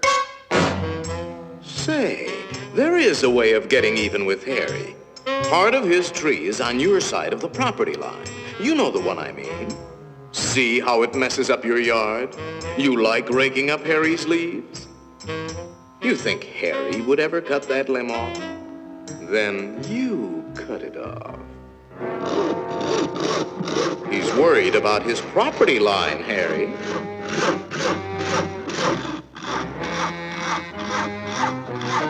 Isn't that your house Harry is sawing on? You got a point, neighbor. We gotta watch that property line, all right. To hear Harry, you'd think you didn't have a right to protect your own property. You ought to put up a small wall. You know, make sure that little old property line doesn't change. After all, even nations have boundary lines. Ever heard of the Berlin Wall, Harry? That might look like a wall to you, but it's really a fort. How do you know what kind of weapons he's going to put behind that fort? Harry, nobody likes war, but you've got to defend yourself.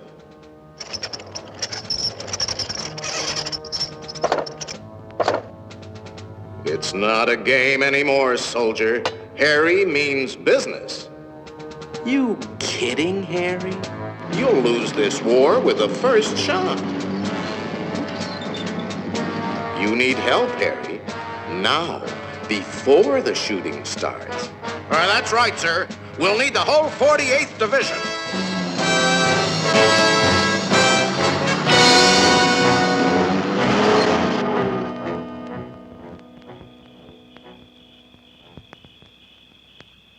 You know, of course, that the only one to survive will be the first one to attack. Shoot, dummy!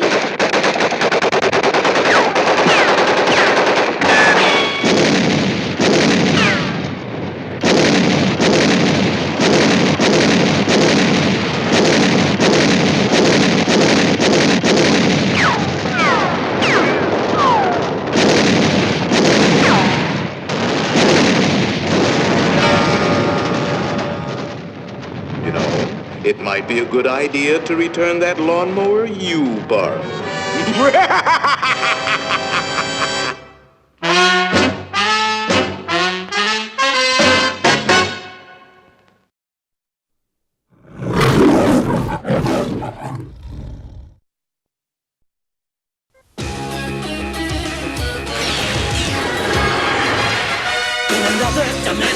another time and space. A parallel universe is falling on its face. When out of the chaos, who else could it be? But the animal adventurers from SPACE. Bucky! Captain Bucky O'Hare. Mutants and aliens and toads beware. You're looking for adventure, well this is it.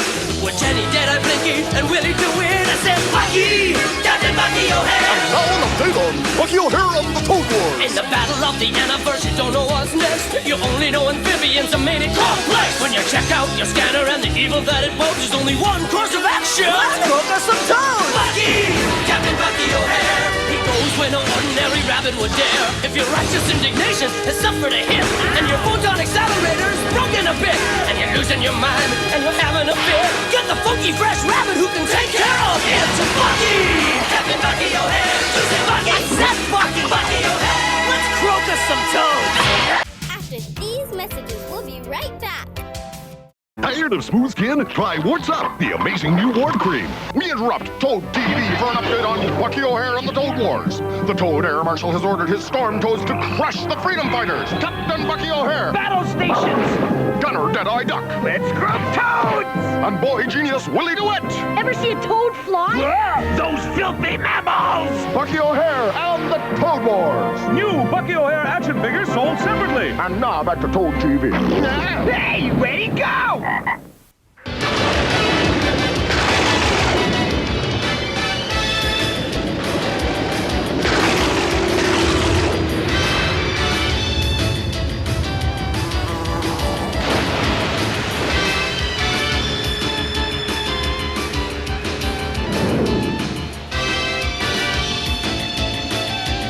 Bucky O'Hare to the righteous indignation. Do you read me, Jenny? Yes, loud and clear, Bucky. Any sign of trouble? Negative. No enemy patrols spotted yet. But there's got to be more toads around there somewhere.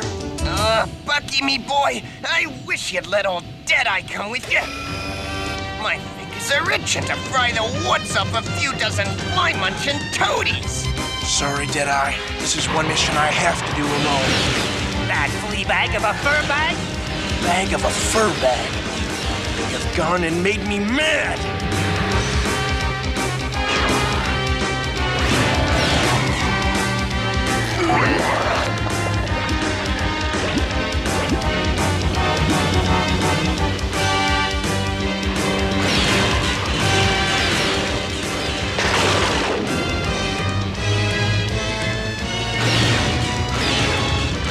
We're undermanned with no way to contact Bucky. Blinky, take over the controls. I've got to reach Willie.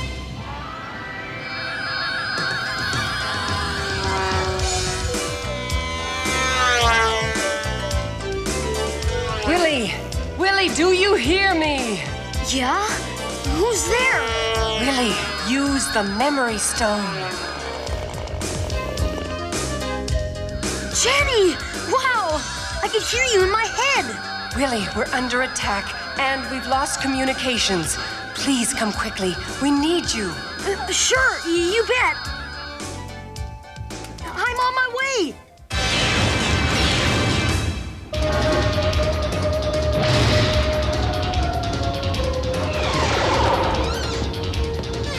Hey! Good to see you again, Willie. Yeah, here's your battle suit. Okay, thanks, Bruiser. And they need you up there.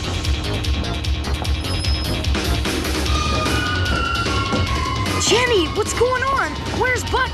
He's on Warren. He's consulting with his mentor. His mentor? Some mysterious teacher who taught him how to be a warrior. That's all Bucky would tell us. We've got to contact him. See if you can get that communications console working. Right, you got it.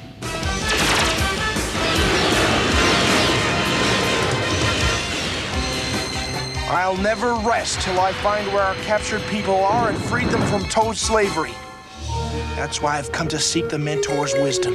Bucky O'Hare, remember, it is easier to take a fortress from the inside by stealth than from outside by force.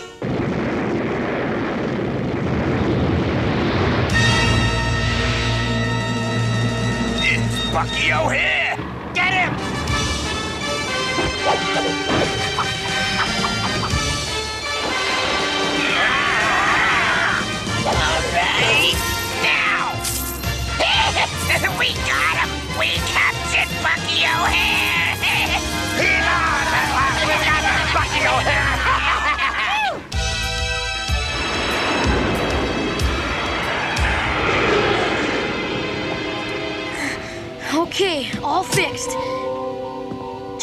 find Bucky now. Bucky, this is the righteous indignation. Come in, Bucky. It's working, but I still can't raise him. That means one thing. Something has happened to him. Full power, Blinky. We're going back to Warren. Get your slimy mitts off me.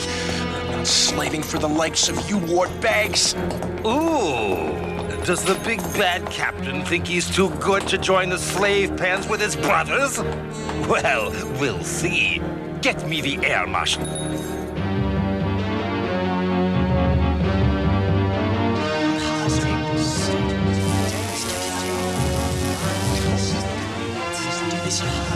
Attention, all slaves! I said attention! The new commander of the factory has arrived! You are to welcome the great and glorious hero of the Empire, his supreme toad ship, the Air Marshal! I have been sent to ensure that this vital project meets its deadline. You'll learn I do not tolerate laziness. Laziness, that wart. They work us until we can hardly move while they watch Toad TV. Not for much longer. Bucky O'Hare'll save us. Oh, not this Bucky O'Hare character again. That's all you hares talk about. Look, he's the greatest hair warrior of all time. And he will come. You'll see. Yeah, sure. You'll excuse me if I don't hold my breath. You there! Shut up! And another thing! Any slave caught in the act of sabotage will be severely punished! Air Marshal, an urgent call from Captain Smarter. What? Smarter? Greetings, Air Marshal. I have incredible news. Look at this. Bucky O'Hare is our prisoner. Bucky O'Hare at last? Oh, how you will suffer at my hands. I'll find the deepest, darkest pit and throw you in it. Gee, thanks. I need a vacation. Captain Schmatter, send him to me here on Kinnear at once. Kinnear, eh? In the Minotaur sector. Yes, you're home till your fur falls out, mammal. Get him out of my sight.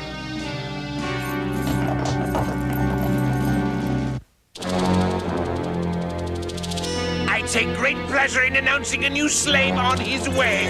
Bucky O'Hare! About time! We got Bucky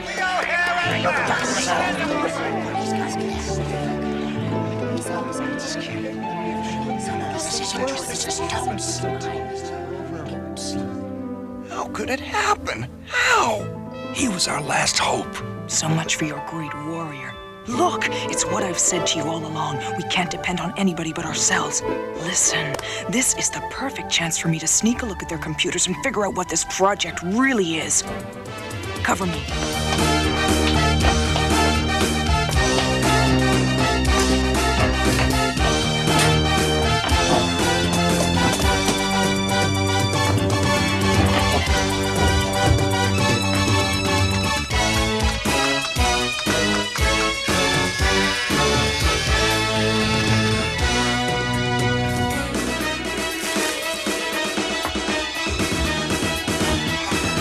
All right, enough. Get back to work!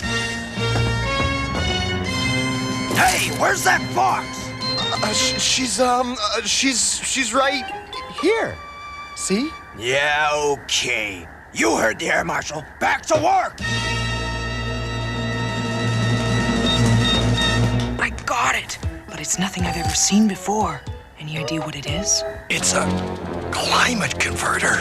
That's what they use to turn our entire world into a sticky, icky, slimy, grungy, mucky swamp! Shh! We must destroy it. Follow my lead, boys. I have a plan.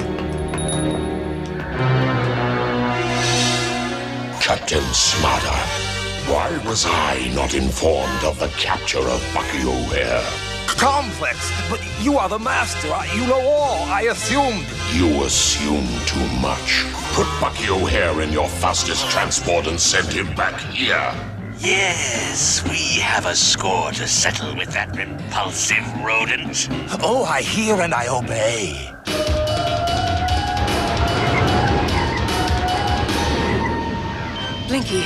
We've intercepted a scrambled tow transmission to that warship. Unscramble and play it back. Put Bucky O'Hare in your fastest transport and send him back here. Attention, all hands! The Toads have captured Bucky. We're going after them. Willie, I need full power from the engines. You've got it, Jenny.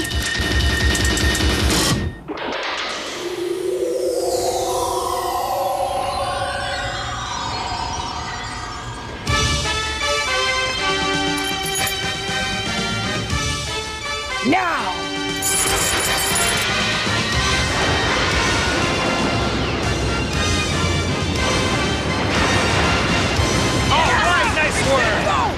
All right, they're the ones. Take them to the torture room.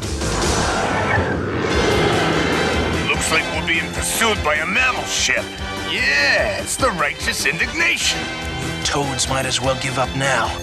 Nothing gets away from Jenny.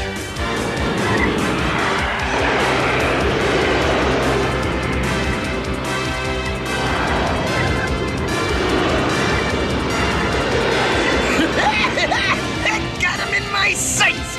Range closing now!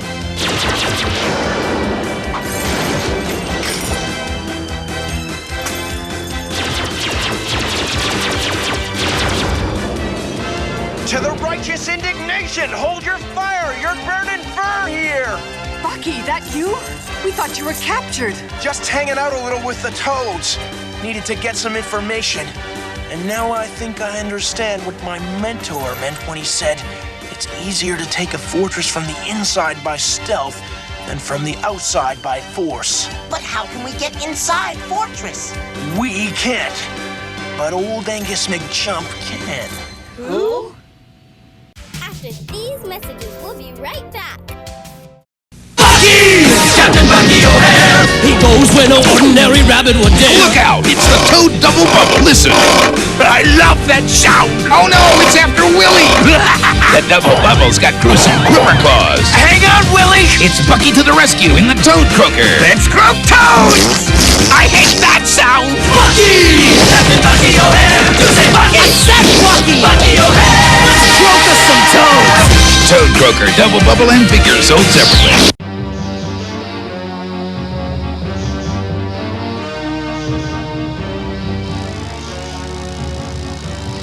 What's that? A hare! Let's round them up! Hands up, hare! Oh, don't hurt me. I give up. What do we do with them? Oh, please, don't send old Angus McJump to the slave factory. Anything but that. Anything but that? Well, then that's just where we'll send ya.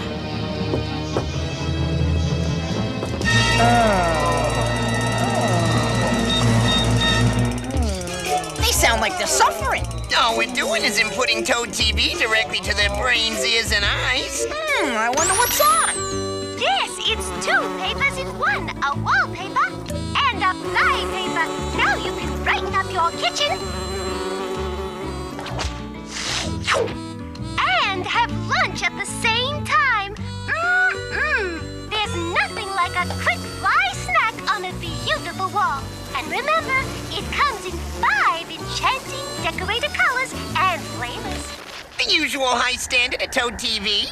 Maybe other species simply aren't ready for our superior cultural standards. French! It isn't fair! He was my slave! Mine! Sir, you called? Yes! Complex ordered Bucky O'Hare sent to him! He thinks I'm washed up! I'll show him! I'll finish the converter ahead of schedule! Order every single slave to work double shifts until it's done! Even those in the torture room? I said everyone! Join that work gang over there. And Iris. Who are you? Does this help? Bucky, but... Shh. I'm here to organize a resistance group. We're gonna get everyone out. My ship will attack as soon as I knock out the Toad defenses. We already have an excellent resistance operation in place. I'll take you to the leader tonight. Climate converter.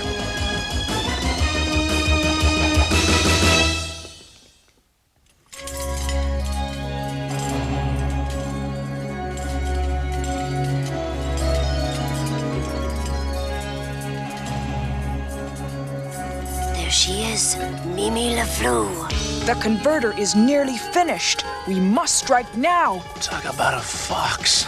If we fail, more worlds will fall to the Toad Scourge. If only Bucky O'Hare were here, he'd... Oh, Bucky O'Hare! Bucky O'Hare! If I hear the name Bucky O'Hare one more time, I'll scream. If you don't want me to lead you, say so. Shh, not a word. I'll handle this. Well, my vote goes for the little lady. Yes, sir. Angus McJump will follow you anywhere. Thank you, Angus. Are the rest of you with me? We're with you, Mimi. I'll fight. I'll show those toads a thing or two. That's good of you, sir, but I'm afraid we need the stronger, younger folks. Huh? I'll have you know I'm not a day over 93. All right.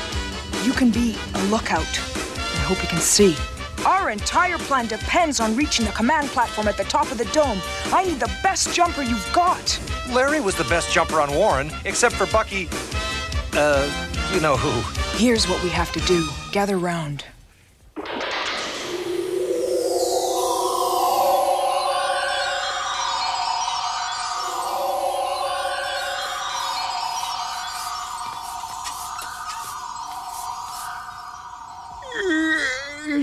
Let's go.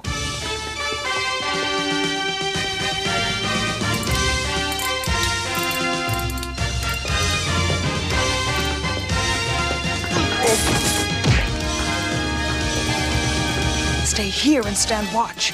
Go. Hurry! We have to do this before they notice we're missing. Hey! Where's that fox and the other hares?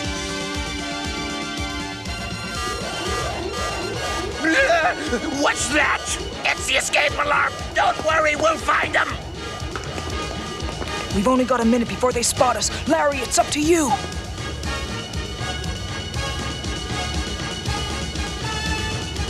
I didn't realize it was so high. Mimi, I can't do it. It's no time to get cold feet. Everything depends on you. There they are!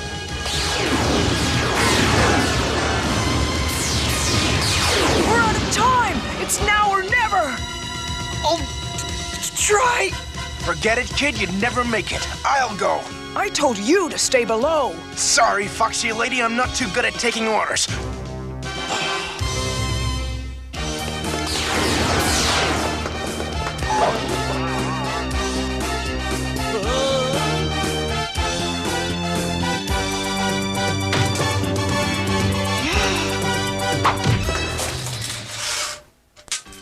If it isn't my old friend, the Air Marshal. Pardon me for dropping in unannounced, but I've got a factory to shut down. You dirty rat! Hair! Me too! Hairs of Warren, I've come to set you free. We ain't got no use! Our guns have been deactivated! It's Bucky! Bucky O'Hare! And he's magnificent.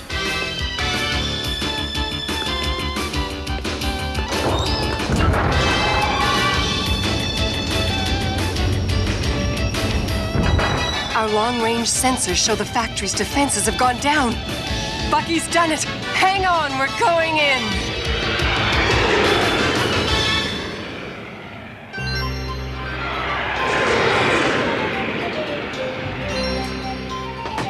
Bucky O'Hare, you are the greatest! Yeah, nice work, old-timer. I like your style. Just one thing. Don't call me Foxy. Now this is fun. Wow. This looks just like the one we destroyed on Genus. I wonder if... Now hear this, you despicable furballs! You haven't escaped me yet. Unless you surrender and return to your slave pits, I will blow up this entire factory! But Air Marshal, sir, there are toads in there, too. Fox is in there. A small sacrifice, but why worry? The mammals have no choice but to surrender! I hope... He must have the whole factory lined with explosives. We'll never get out of here. Oh, he's beaten us. Not that easy. Willie, whip up a little surprise for our toad friends. No problem, Bucky. I repeat, move into the slave pits at once! I am losing my patience! Okay, hit the power!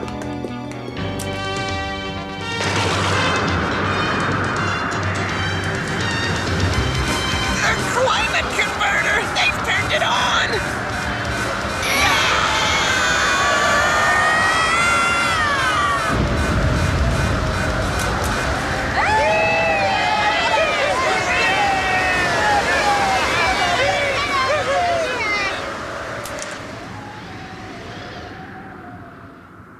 Willie, you're a genius. No problem. You know, I bet if your scientists work on this, it could reverse what it did to your planet. The United Animal Security Council names you captain of this new frigate. Congratulations, Captain LaFleur. I can't thank you enough. Thank Bucky O'Hare. It was his idea. I will. In my own way. Huh. Some people have no sense of propriety. Me humble android ask name of new starship? The Screaming Mimi.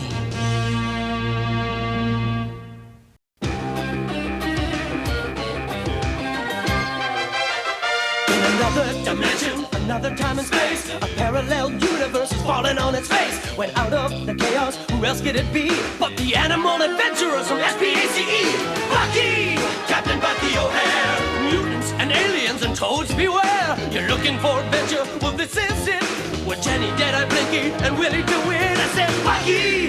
Captain Bucky O'Hare! And now an update on Bucky O'Hare and the Toad Wars. In the battle of the universe, you don't know what's next. You only know amphibians are made it complex. When you check out your scanner and the evil that it poses, there's only one course of action. Let's cook us some toads! Bucky! Captain Bucky O'Hare! He goes where no ordinary rabbit would dare. If your righteous indignation has suffered a hit, and your photon accelerator is broken a bit, and you're losing your mind, and you're having a fear, get the funky fresh rabbit who can take care of it. Bucky! Captain Bucky O'Hare! To say Bucky! I said Bucky! Bucky O'Hare! Let's croak us some toads!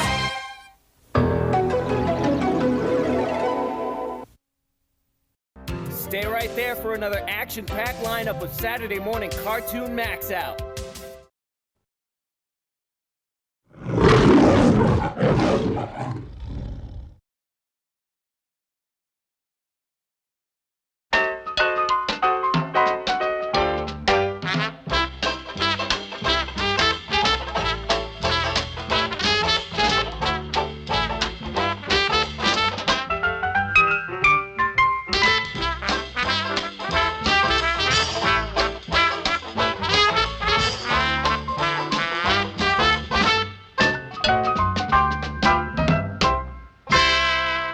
The brothers of the Forest Lodge 202, and we swear this sacred oath each time we meet.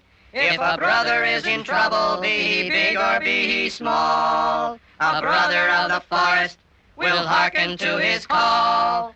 A brother of the Forest Lodge 202. Zimbala, zumbala, rah, rah, rah. Meeting adjourned. Gee, that was a swell meeting. Nice to get away from the wife and cubs for a while. Good seeing you, Al. So long, Hyman. Promised the old lady I'd be home early. See you at the next meeting, Charlie. Boy, I sure do love these lodge meetings. Yeah, I like them too. Say, you want to go bowling, little buddy? Nah, not tonight. I'm gonna go home and turn in. Well, good night, Shorty. Good night, Tiny. Tom, tom, tom, tom, tom, tom, tom, tom, tom. There. If I say so myself, I do set out a very appetizing picnic. Now all I got to do is wait for the food to arrive. Well, looky here. A picnic. I'm just gonna grab me a little snack before I turn in. That's funny. I had the same idea. Okay, Ant, you got any last words? Yep, I got one. Zimbala Zoomala. Hey, what kind of word was that? My little buddy's in trouble and I was hearkening to his call. Why don't you pick on somebody your own size? With a mouth as small as mine, I got to pick on somebody his size, or I'll stop. Gee, thanks, Tiny. It's sure swell to have a large brother to protect me. Zimbala Zoomala. You mean him too? Naturally. He's president of our local chapter. Thank you, Prez. Someday I got to remember to grease his grapevine. Sure nice of you to see me safely home, Tiny. Think nothing of it, little buddy. We're large brothers, ain't we? I'm counting on you to break up a beautiful friendship. Do your stuff, Mouse. A mouse. Yeah.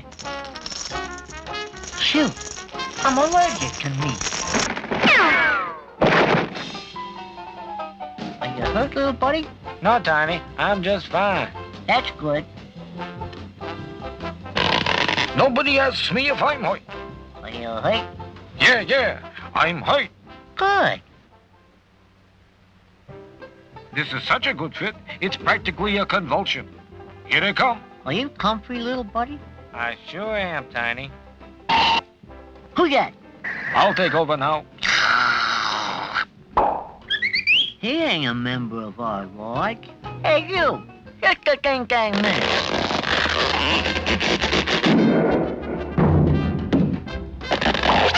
Thank you, brother member.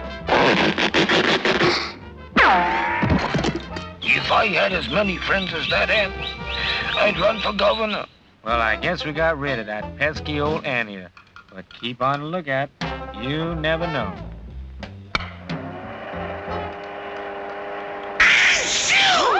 Zimbala Zoomala. I got you, you chubby little morsel. Fasten your seatbelt. We're taking off. When we reach 10,000 feet, we'll have lunch.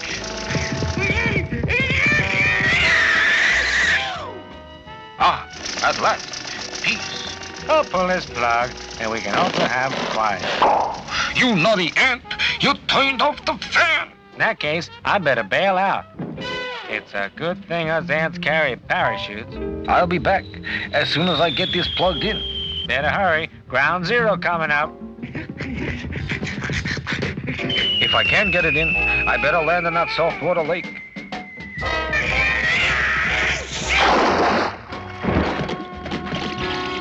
Well, I got it in. Dum-de-dum-de-dum-de-dum-de-dum-de-dum-de-dum-de-dum. Dum-de-dum-de-dum. Mother used to say, always work on an elephant's vanity. It's their weak spot. Here he comes. I better duck out of sight. Do you have a weight problem? Weigh yourself free. Plus free fortune her. Wait here, shorty. I better not wake both of us together. Hey, wait, Tiny. It might be a booby trap. You're right, little pal. I better check it out.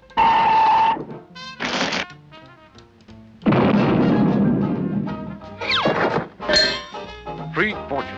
You should have stayed in bed. Now it tells. You saved my life, little buddy. I'll think nothing of it, Tiny. Well, another beautiful day. I wonder if my loyal lodge brothers are on the ball to protect me. I'll test them out. Zimbala, Zoombala. You called? Hey, don't tell me you joined the Brothers of the Forest Lodge. That's absolutely correct. You finally convinced me about brotherly love. I don't believe it. Believe it. Believe it. Nobody loves ants better than I do.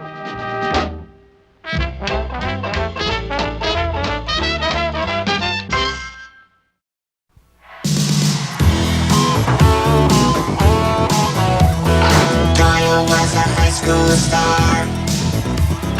Everybody thought he'd go real far, but he didn't pick a thing from the classes he took. You know, he just wasn't interested in his books.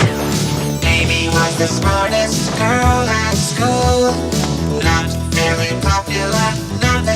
school. 2 kids will be chosen from Earth to go to school at Galaxy High. Traveling millions of miles through space to go to school in a far-out place. Amy is the sweetheart. Doyle's got a lot to learn here at Galaxy High. Galaxy High. Galaxy High. Galaxy High.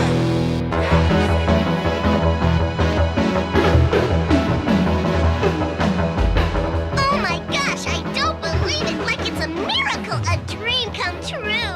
We're all gonna pliggle every girl in the whole galaxy!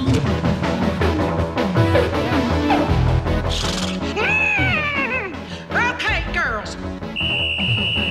Fizz-bin flip. Ready?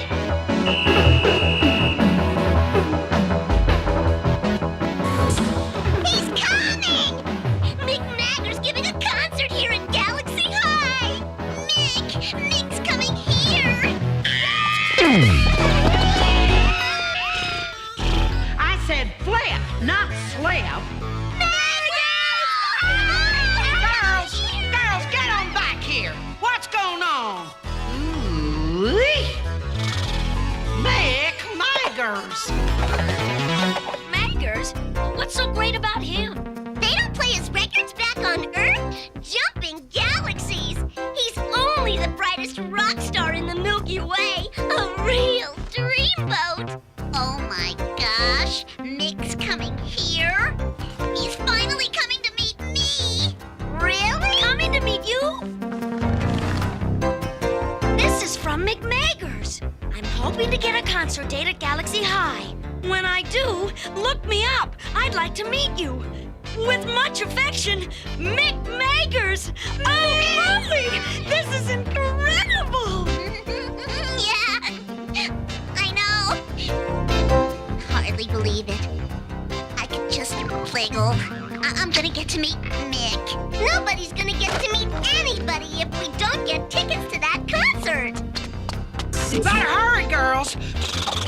They're selling out fast. Where's the ticket booth? Oh, I don't know. Follow that mob!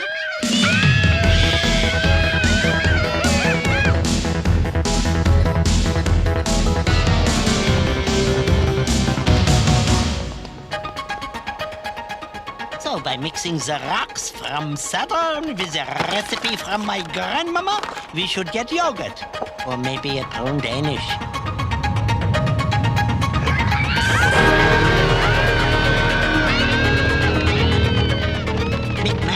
McMaggers. So what kind of yogurt is that?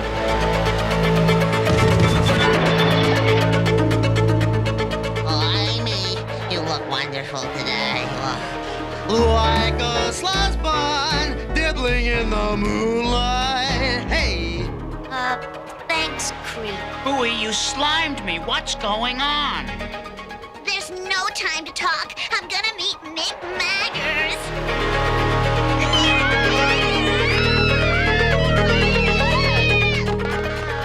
Oh, brats! We'll never make it!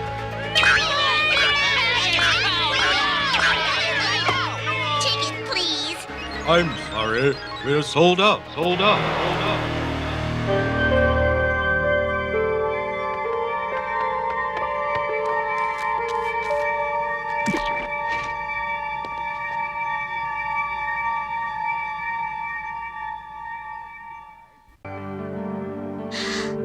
What am I gonna do? I'm trying to look you up, Mick, like you said, but it's gonna be harder than I thought. I don't know what to do. I'm never gonna meet him. Listen, Bowie, I don't know much about McMaggers, but I do know about us. I know what friends can do when they put their heads together. Right, gang? First off, we need a plan. Gotta think of something. Hey, we've done our best thinking at Luigi's over pizza. Come on, gang. I'm buying.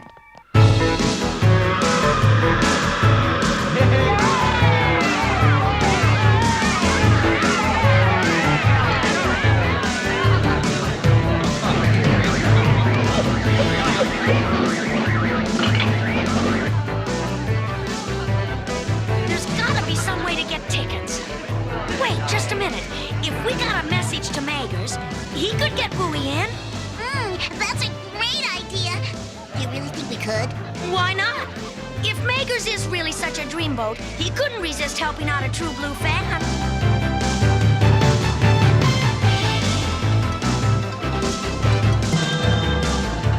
Das mir good pizza. Das mir good. Right, pizza for 5 with everything on it. It's pizza pizza. Get tog. You want your pizza topped with tog?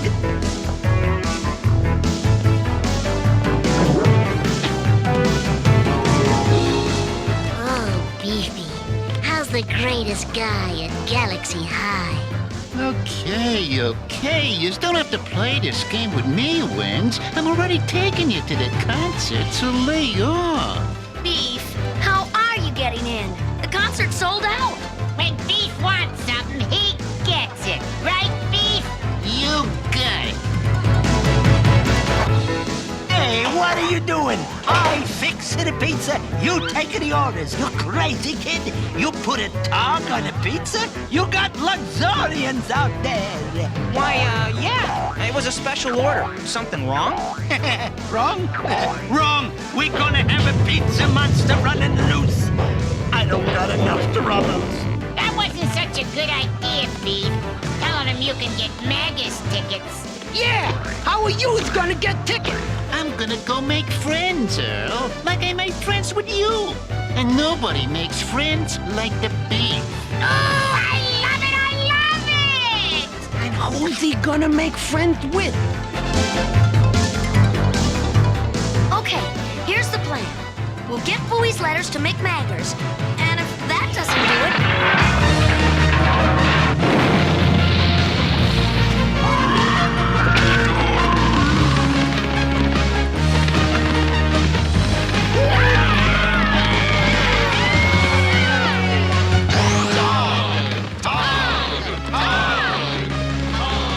You did this, doll. You! Now, you stop at that pizza. Now! Oh, wow. The place is jumping today. I said it's Billy Bop Shubats, Giddy Bop Boo Boo, Dabby Beep Bop, head jumping, yeah. Follow me, quick. We gotta go. Mick ship's landing at the spaceport. I don't think you heard me, Mr. Bigger. We want to get into Maggie's concert. Gleep? Well, we can't. We can't have sold out. Hey, there ain't no tickets. Hey, but Beef don't take no for an answer. Well, of course not. I mean, how about we working your way in? I could use some extra security guards. I bet you boys would be naturals.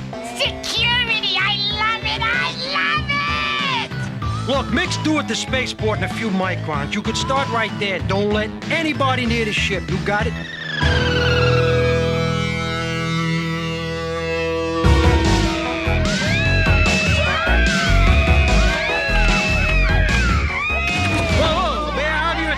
Please. I'm sorry, kids. Mick Magers already left for the hotel. But we're looking forward to seeing you all at the concert tonight. Please, disperse quietly. Oh, no. Mick's gone. Don't worry, Bowie. We can still get a note to his manager. Actually, I could take that note. Let me help. Uh-oh. Amy? This spaceport is closed, her brain, and yours is trespassing. Ha-ha! Bouncing, Beef! Come on, let the creep go! Yeah, we're here on business. We gotta get a message to Mick Magers. Bowie, give him the message. Bowie?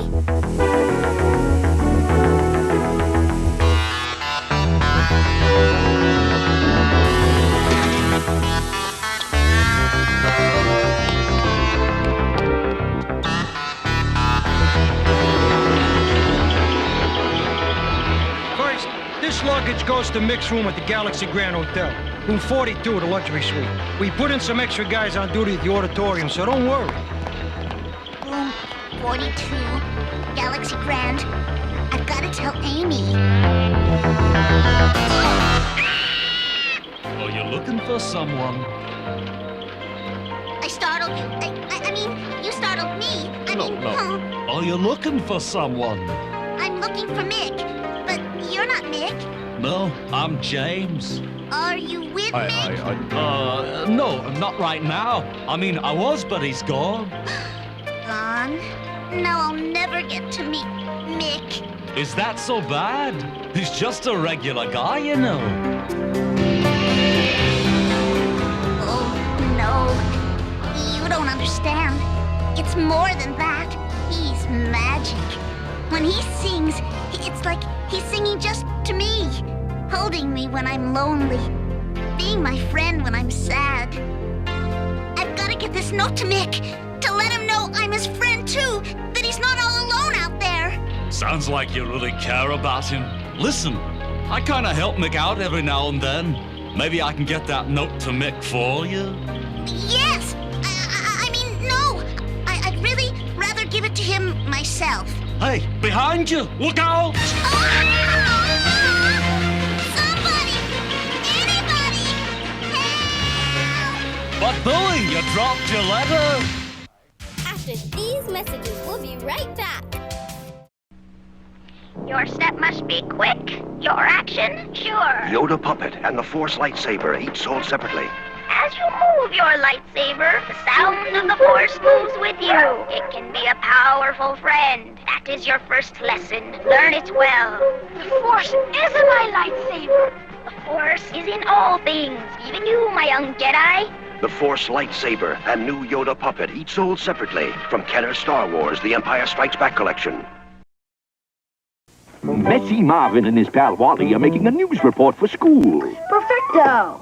Let's have some chocolate milk. The great taste of chocolate milk made with good old-fashioned Hershey's chocolate syrup. This is gonna be delicious. Sure looks good. Wait until you taste it. Delicious. You said it. Nice work, Marvin. Thanks. It was easy. I can see that.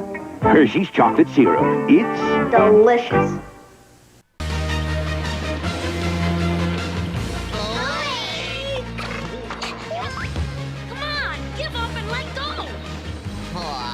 She out of this world.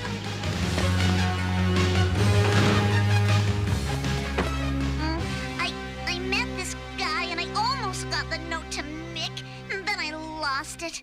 Guess I really blew it, huh? This is Crazy Dave, hot name of the video wave, coming at you Maggers fans.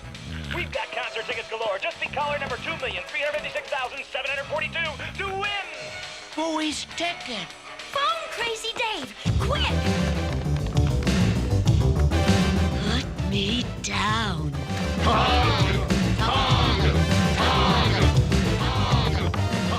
Oh my gosh! It's empty! Come on! Attack! Gilda, watch your knee! Sorry. Inhale, Milo. Think small. Oh, that's not the receiver. Be careful, that's my foot. Almost there. One more inch. Come on, guys. We can do it. Oh, sorry, all you Maggers fans. Contest's over. We have a winner. Oh.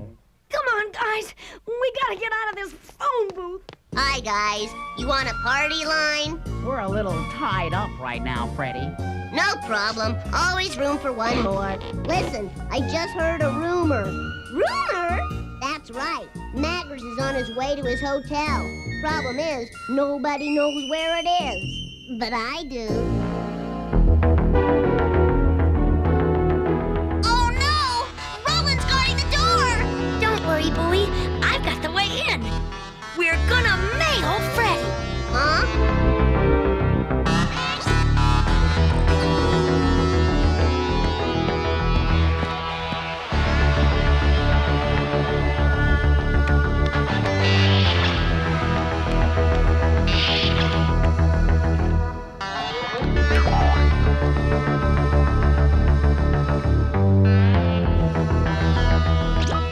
Breaker, this is 00 Freddy inside Mick Magger's room.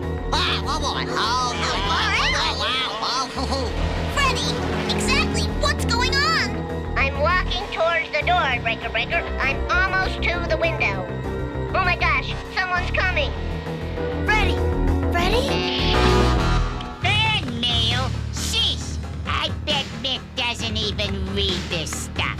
I No, I wouldn't. Who says he can touch Maga's mail? Give me that. And don't touch nothing else. We don't want to mess with the boss man. Bleep. Beef, we got us some wise guy. Yeah, how about that? But not for long. Freddy, can you hear me? Oh, the walkie-talkie's gone dead. Hey, we'd better move on, kids. We're double parked. What do we do about Freddy? Hey, I'll cycle the black ones. No problem. You know, reminds me of the time.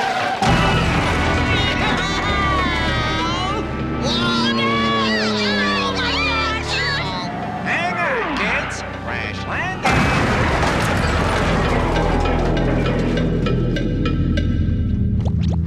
What a costume this is. Costumes? That's it. We'll disguise ourselves as stagehands and sneak in. I guess we look pretty silly, but if we can just get past that door. I'll do anything to meet Mick.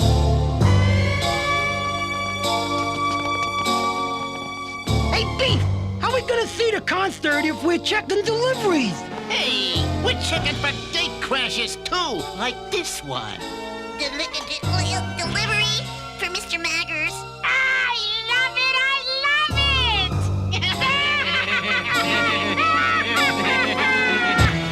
And don't come back!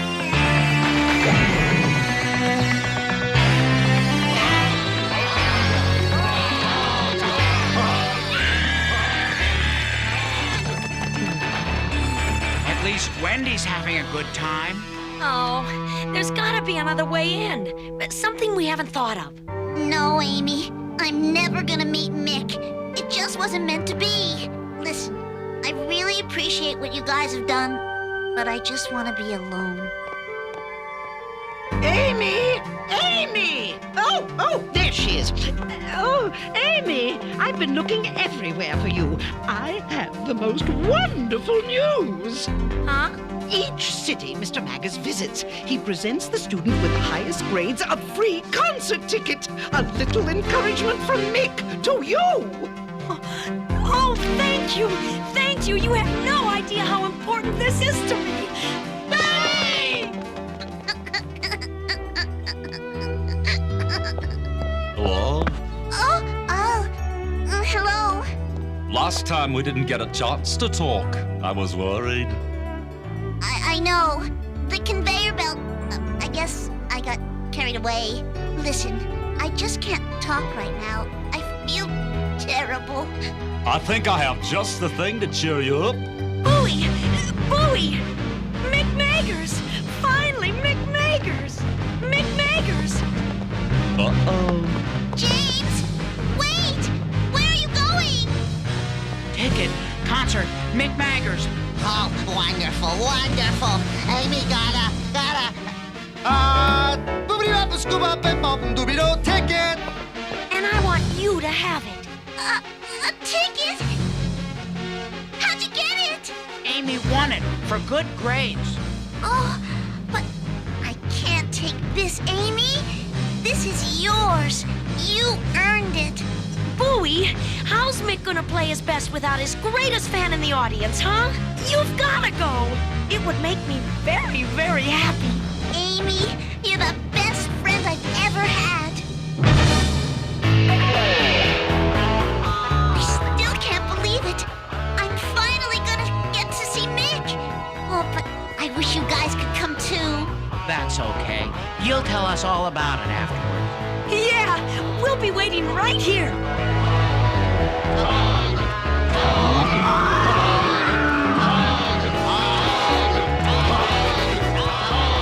In the name of Luigi's Pizza, I order you to drop that customer.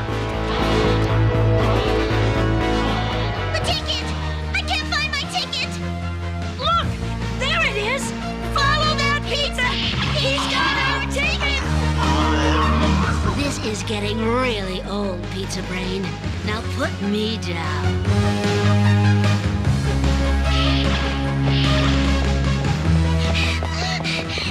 My ticket! They're getting ready to start.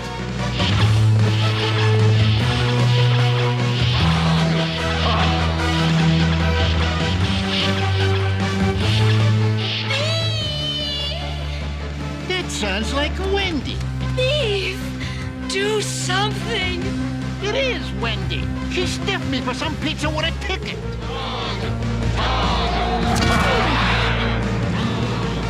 The pizza's got a ticket, but those dimbos don't. After!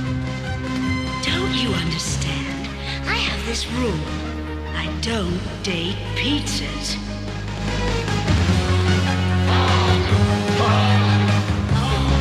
Which way did it go? I gotta get that pizza. I don't know. We've got to find that thing. It's got Bowie's ticket. Good luck, Dweeby, because you ain't getting in without it. Oh, security! I love it! Wow! Now that's some gate crasher! Come on, guys, save me already. My ticket! Doyle, go get that ticket. Me? I deliver pizzas. I don't fight with them. You're security, Beef. You take them on. The Beef don't like Tug. Tug stinks. I'll get that ticket. Hold it. What's going on here? That pizza's got our friend's ticket. He does? Well then, let me handle this. Be careful, James. All right, Todd, calm down. I've got an idea. Watch your language. Let's be civilized about this and see if we can't cut a deal. Now you take it. That's the bird over.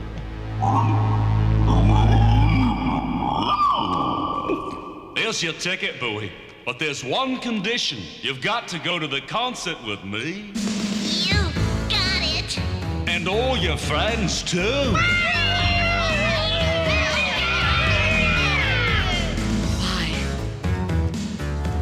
Oh, James. You're really a devoted fan, Bowie. In fact, I think you're the best. So Bowie's got a ticket. She stays. The rest of you's out. Yeah, anybody without a ticket's gotta go. No gate crashes at my door. These aren't gate crashers. They're me friends, and they all have tickets. Hey, who is this dweeby? I don't know, but he's the greatest. Come on, concert's about to start. Gee, I've never dated a pizza before. I don't know how to thank you. You really like Mick, don't you? Oh, he's the ultimate. But you're pretty terrific too, James. Huh? What's that for? Me. Welcome to my world. Pretty good disguise, hmm? But James, you're not Mick. You're James. Not Mick, but you are Mick. You're Mick Maggers. Mick Maggers?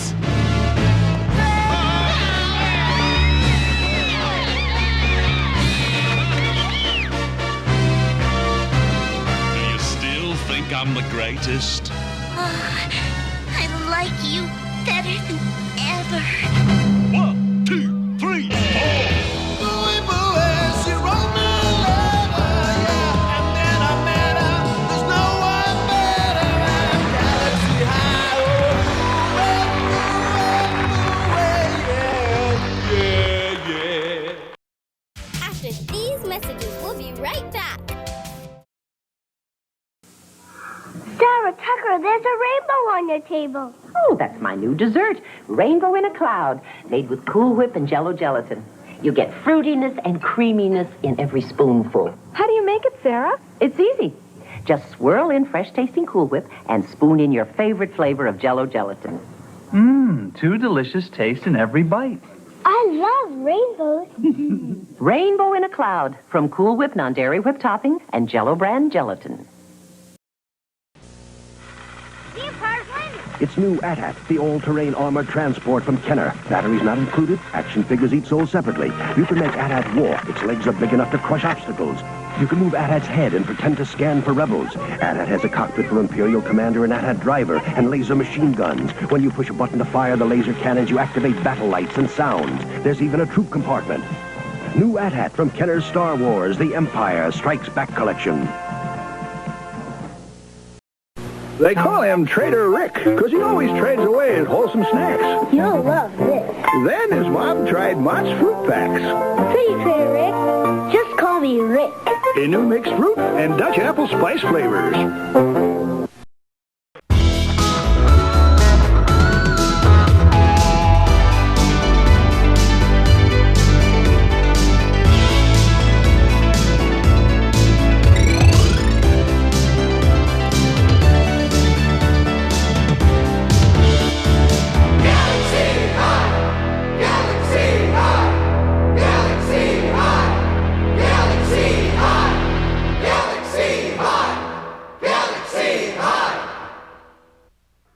Don't move, another action-packed lineup from Saturday morning cartoon Maxout is coming your way.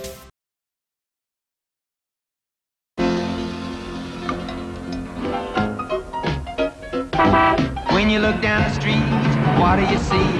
The street is overflowing with a lot of machines. Now I don't mean the buses, the trucks, or cars. I'm talking about the people, yeah, you know who they are. I'm a machine, you're a machine. Everybody that you know, they are machines. To keep your engine running, you need energy for your high-powered revved up body machine. Your high-powered revved up body machine. I'd be a fool if I said that the fuel that we needed to burn was gas. Cause the fuel we use is the stuff called food, and it puts out the power for our machine. You make a stop at the filling station, fill her up one chicken sandwich to go. As you start to chew, your body does it, all systems go. Now that sandwich contains some very important kinds of food energy for your body. The chicken gives you protein, bread, carbohydrate, mayonnaise, fat, and the lettuce has vitamins plus cellulose or roughage. Together, these things help keep your body machine running smoothly. First the saliva, kinda like a driver, move to the rear of the mouth. But what it's doing, along with the chewing, is taking food and breaking it down. Down to the stomach, the food is pushed, the esophagus does its stuff, and the stomach starts. Look at those moving parts! As the body machine turns up. Gastric juices operate on proteins, fats, and carbohydrates. In the stomach, they do what they do. They take out nutrition and use it for you. When the cellulose in those leaves, will control the traffic flow. Helps the food to move along so the good stays in and the bad gets gone. I'm a machine, you're a machine. Everybody that you know, they are machines. To keep your engine running, you need energy for your high-powered revved up body machine. Your high-powered revved up body machine. Then the small intestine does most of your digesting by sending all the nutrients in through the villi, which look a little silly, but act as little vents. The bloodstream passes the nutrients it catches and takes them to the cells you see.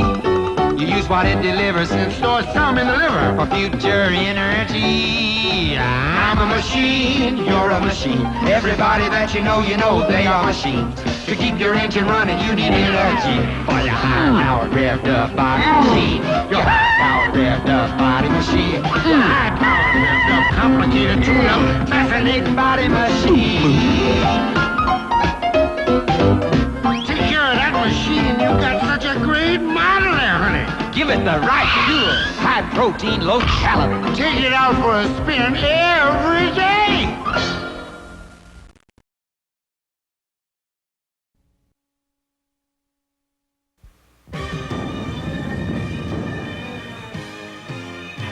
Inhumanoids. The evil that lies within. Down in the fiery depths of the earth where nightmares begin. Inhumanoids. Inhumanoids. The evil that lies within.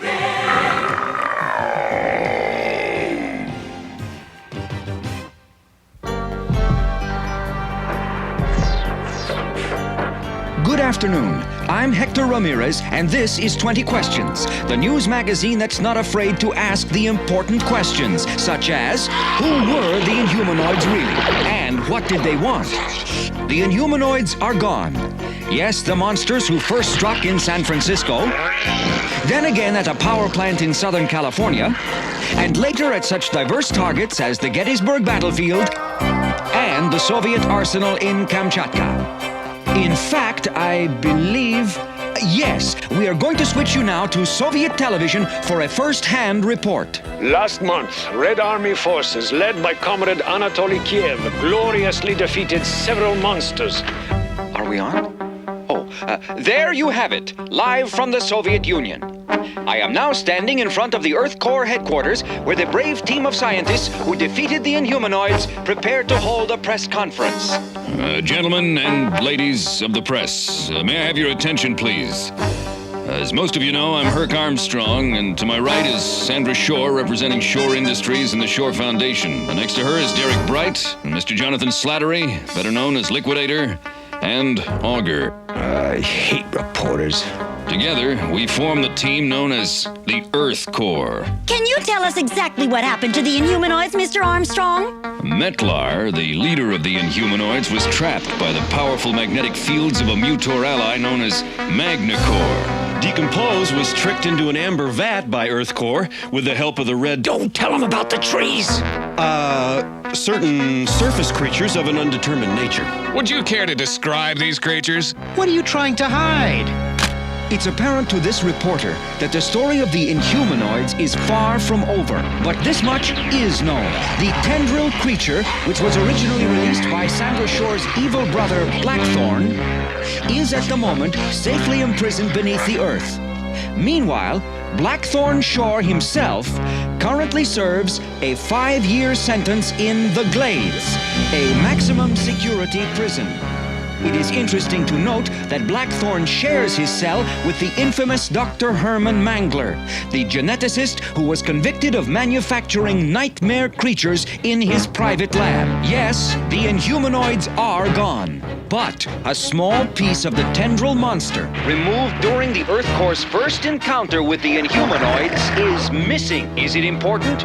Who knows? We leave that for history to decide. This is Hector Ramirez, signing off. Auger, aren't you ever gonna grow up? That's the 3rd television this year. Yeah, and if I see Hector Ramirez again, it won't be the last. I wonder. Wonder what? Is it possible that the tentacle still lives?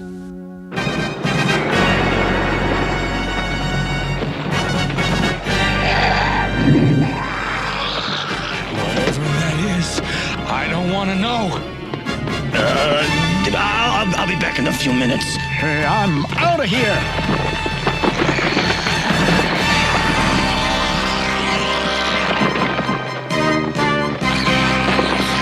Police, you better get down to the dump. The tendril monster is back. Dispatch all cars to the city dump. Emergency.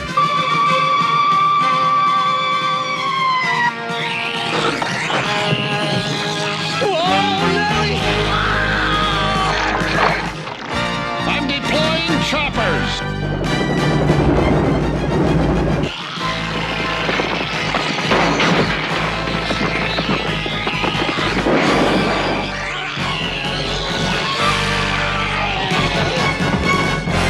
The tendril monster is back! 1 out of 11 report to dump. They'll be eaten alive.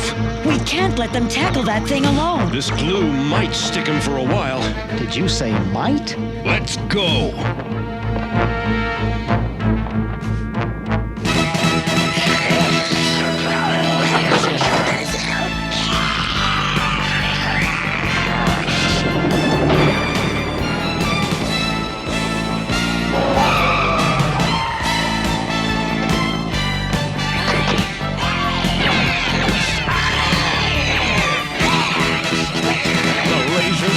Making him madder!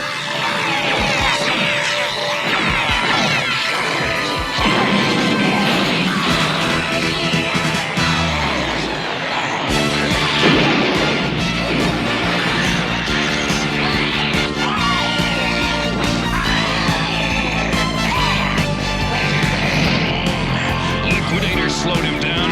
Let's turn him into log clippings. Wait! I order you to stop! Order me a hamburger hamburger and a soda instead. You have no right to destroy this creature.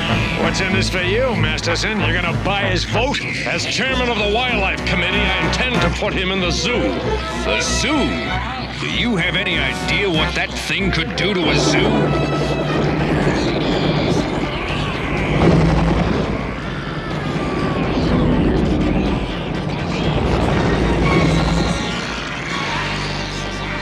Senator Masterson, do you have a comment today? Yes, gentlemen. I respect the rights of all creatures. Too bad the Inhumanoids don't. Obviously, or I would have ended him long ago.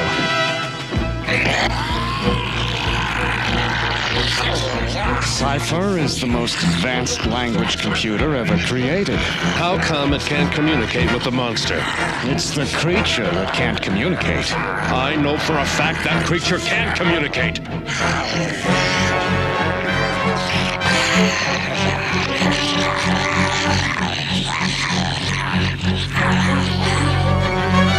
After these messages, we'll be right back.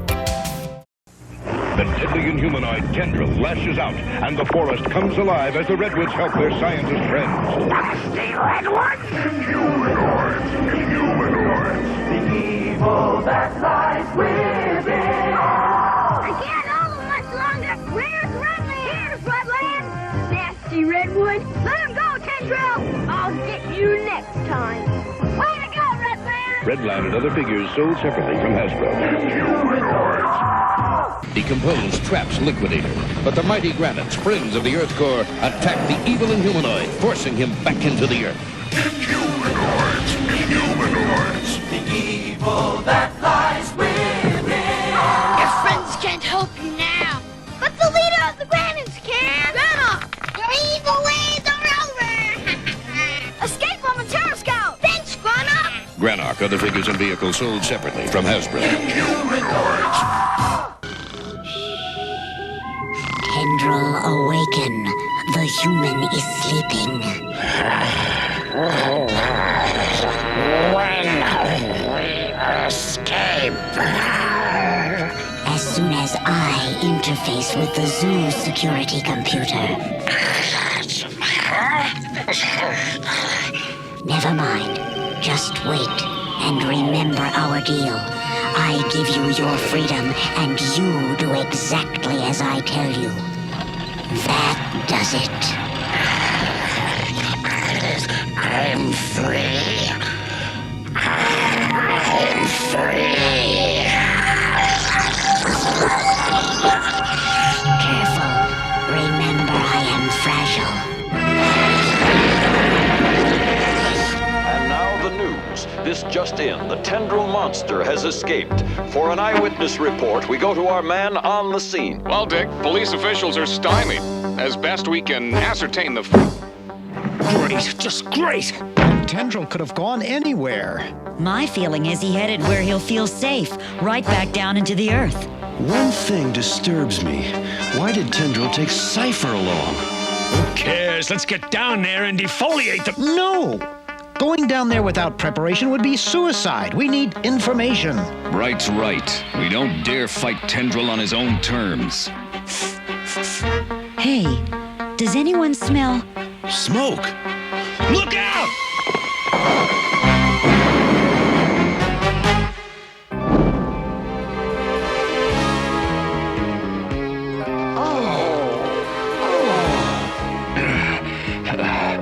Everybody all right? I knew the job was dangerous when I took it, but this is a bit much. Don't do my headache much good either. Helps to clear your sinuses, though. Derek, you all right? I can't get a pulse. Darn it, got one. I'll take him to the hospital. And the rest of us will head into the ground to find Tendril.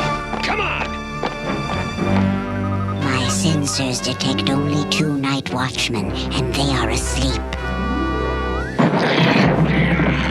You must hurry, Tendril. Earthcore will soon be hunting us, and I intend to be prepared. I will need many things. The microwave transmitting kit, the ultra-charged battery pack, the atmospheric detection probe. You have done well, Tendril. We now have all the components I need except one. And if my calculations are right, which they always are, the final component should be on its way down to us just about now. Tendril, sorry. Why me? Beginning to think we may never find him. Don't worry, he'll probably find us. Hey! Look out! Don't squeeze! You overgrown rhubarb!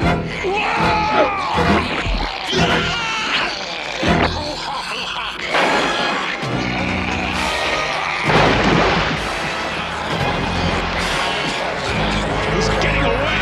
I wonder what he wants with the Terror Scout. Well, maybe he's tired of walking. Surely the implications of our situation are not lost on you. It's clear that Tendril has forged a dangerous alliance with the Cypher. The most primitive inhumanoid, in league with the most advanced human technology. Yeah, but now for the good news. This thing is tuned to a homing signal on the Terror Scout. Then let's follow it. I am complete. You are brilliant, Tendril. I will give you an important task while I am gone. You see this box? It is very powerful because Earth Core will follow it wherever it leads. Now, here's what I want you to do.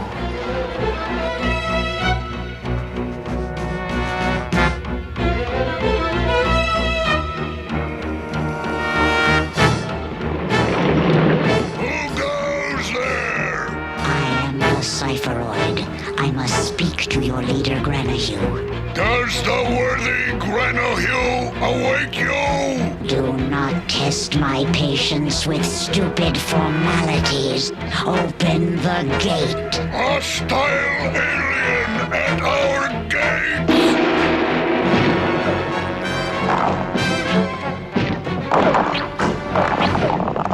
I grow weary of this.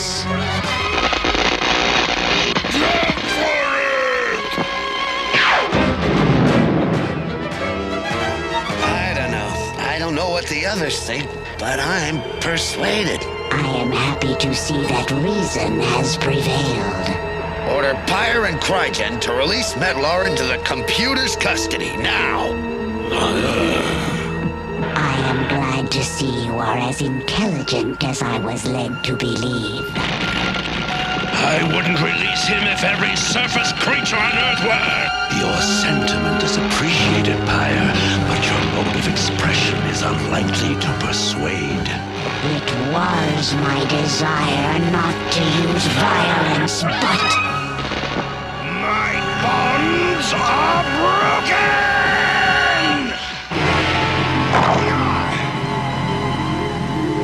I expect you to live up to the agreement we forged. To whom do I owe my freedom? I have bought your freedom on the condition that you will not damage the Granite City. I suggest that we not hesitate in our leave-taking. Tempers grow mean. Hey, I got an idea. Let's tell Bright we found a haul in gold, but since he wasn't here, tough luck. Yeah, you're all hard, aren't you, Ogre? This signal is exceptionally strong. If there's gunplay, don't hit the top of the cavern. There's a lake above us. We're very near now. It's up there. Ground flesh slice!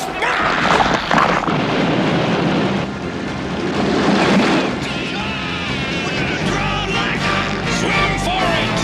These suits don't float!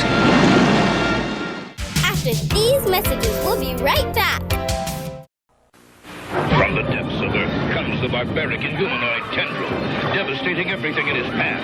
After that overgrown octopus! Inhumanoids! Inhumanoids! The evil that lies within us! Help me, Herc! Grab my line! Where's Grenog? There he is! Nasty, nasty creatures! Tendril will crush you! Tendril and other figures sold separately from Hasbro. Inhumanoids! Below the Earth's surface, the Inhumanoid Metlar is followed by Magnacore. Which way, Magnacore? Only one way to find out. Inhumanoids. The evil that lies within. Only Magnacore's opposite halves can position themselves to paralyze the evil Metlar. This will stop him. We did it! Join forces! Nice job, Magnacore. Magnacore comes together. Other figures sold separately from Hasbro. Inhumanoids.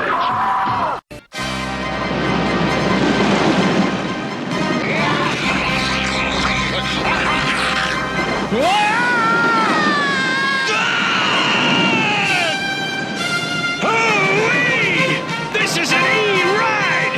You usually gotta pay to do this! I'm getting seasick! Your suit's a real bad place to do it!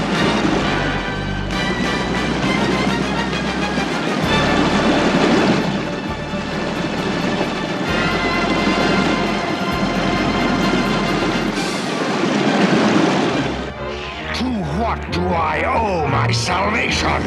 I have constructed a plan that could make us the most powerful beings on the planet. Us? Yes, I have heard impressive things about you and would find you a truly fitting ally. I am flattered and amazed by your stupidity and your arrogance. For you to think you might be my equal. Perhaps I should have been more gentle with him.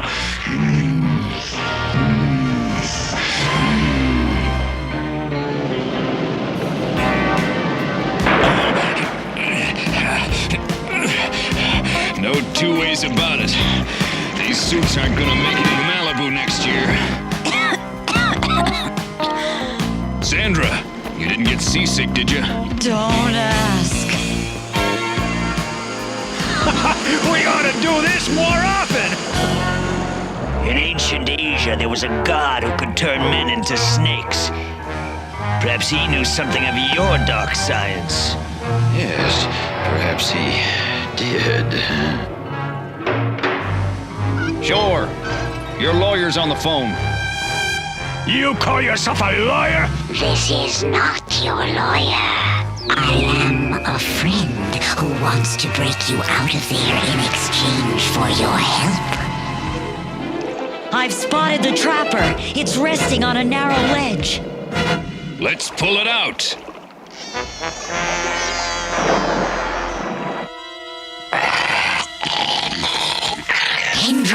Tendril, I will need your help. Now, Tendril, now!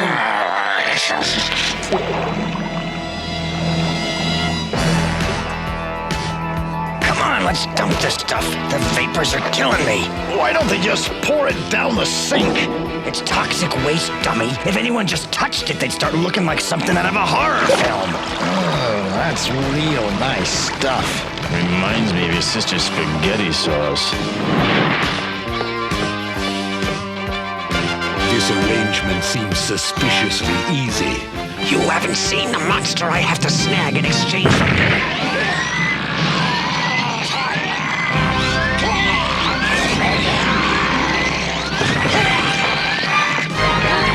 Forget him! We got bigger things to worry about!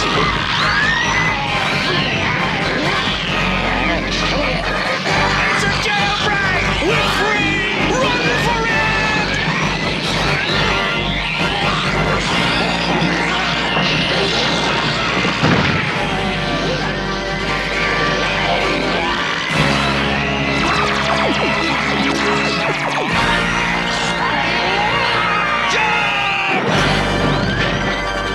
Stop, or we'll shoot! We warned them.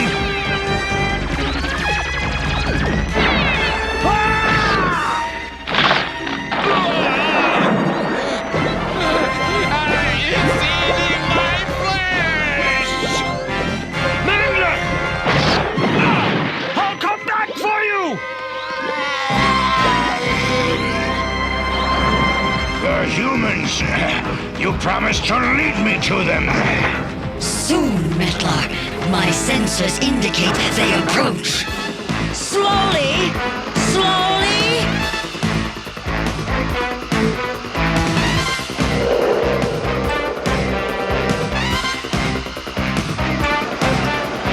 Way to go! We did it! We got it out! Mettler! I was about to eliminate my friend here until, surprise, surprise, he led me to you. Your friend bears a revolting resemblance to a stolen computer. You made the mistake of treating me like a slave, humans. You talk too much. Now, what are you gonna do, Mettler? Have lunch. All right, just get it over with, Mettler! Mettler! Mettler! Now I have fulfilled my part of the deal! Blackthorn! You came too soon, Blackthorn. The humans still live. Yeah, long enough to toast you, Cypheroid! Stop, Orion! You'll what? You'll release Mettler? I don't think that would be real bright, do you? Let him! Mettler's got a larger score to settle with him than he does with us! Hark! You mind getting off that thing?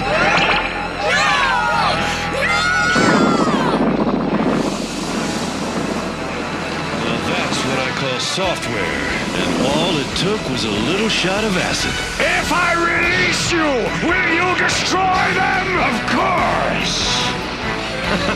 If you believe that, I've got a bridge for sale.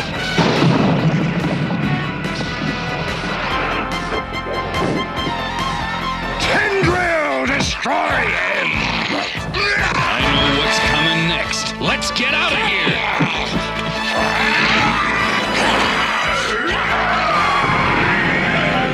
Well, did we win or lose? The Cypheroid has been destroyed. But Mettler, Blackthorn, and Tendril were released. Sounds like a net loss to me.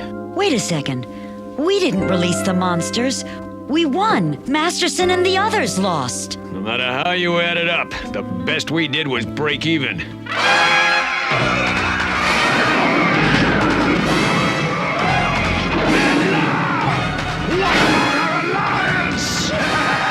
Who needs an alliance when I can have target practice? Nah!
Stay right there. Another action-packed lineup of Saturday morning cartoon Maxout is coming up next.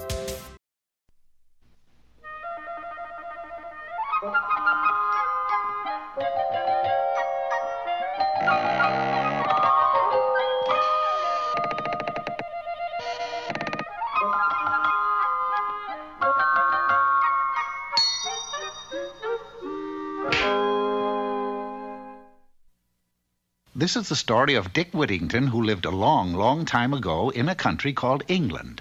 Dick was very, very poor. He lived in the village of Poppin full of Squares, and the townspeople had two pastimes, laughing at Dick and singing of London.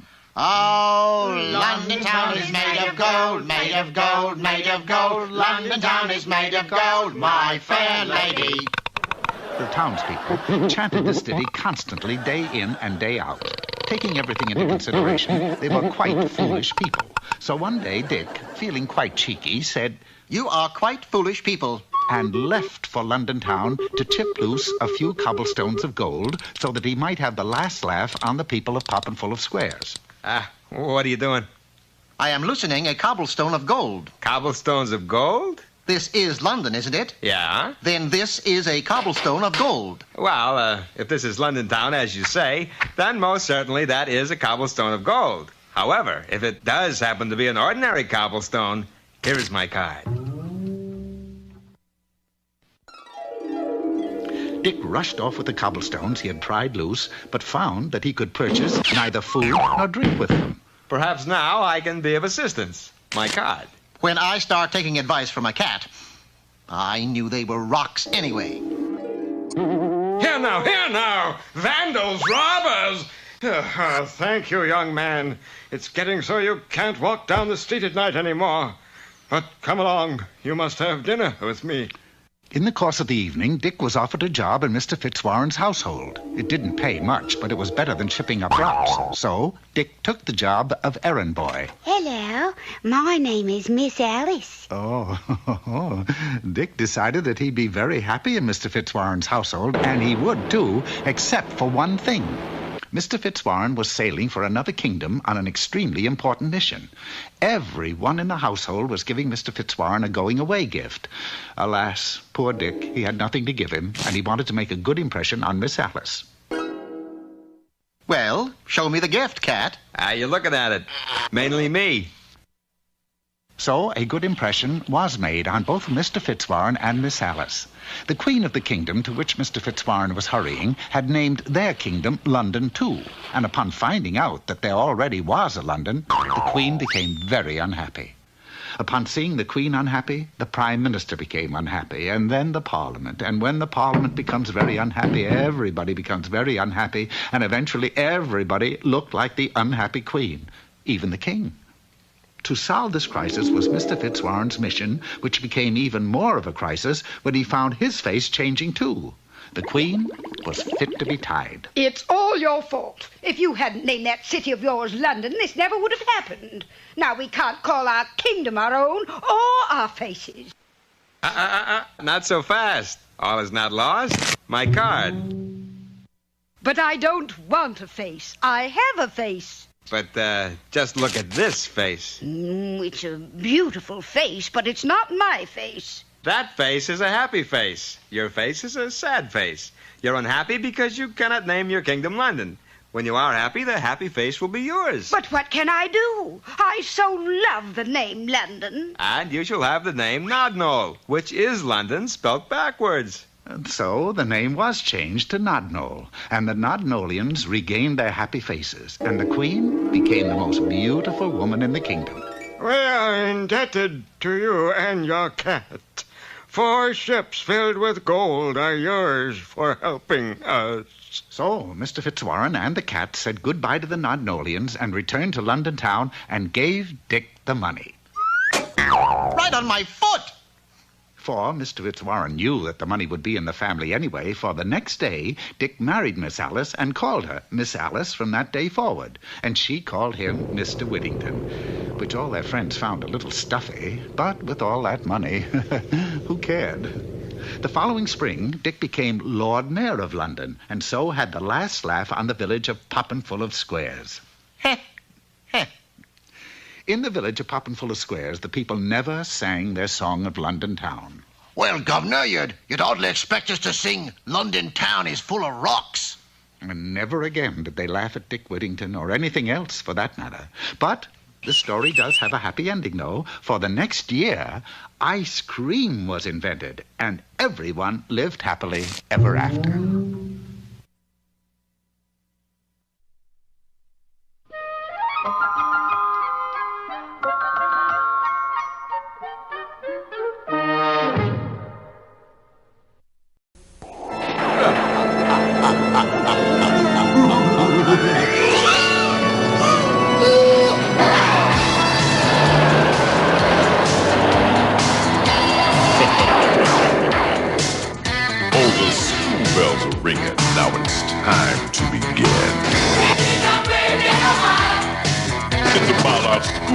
We're singing where the misfits get in. You can call, you can slip and slide, but don't mess with my great surprise.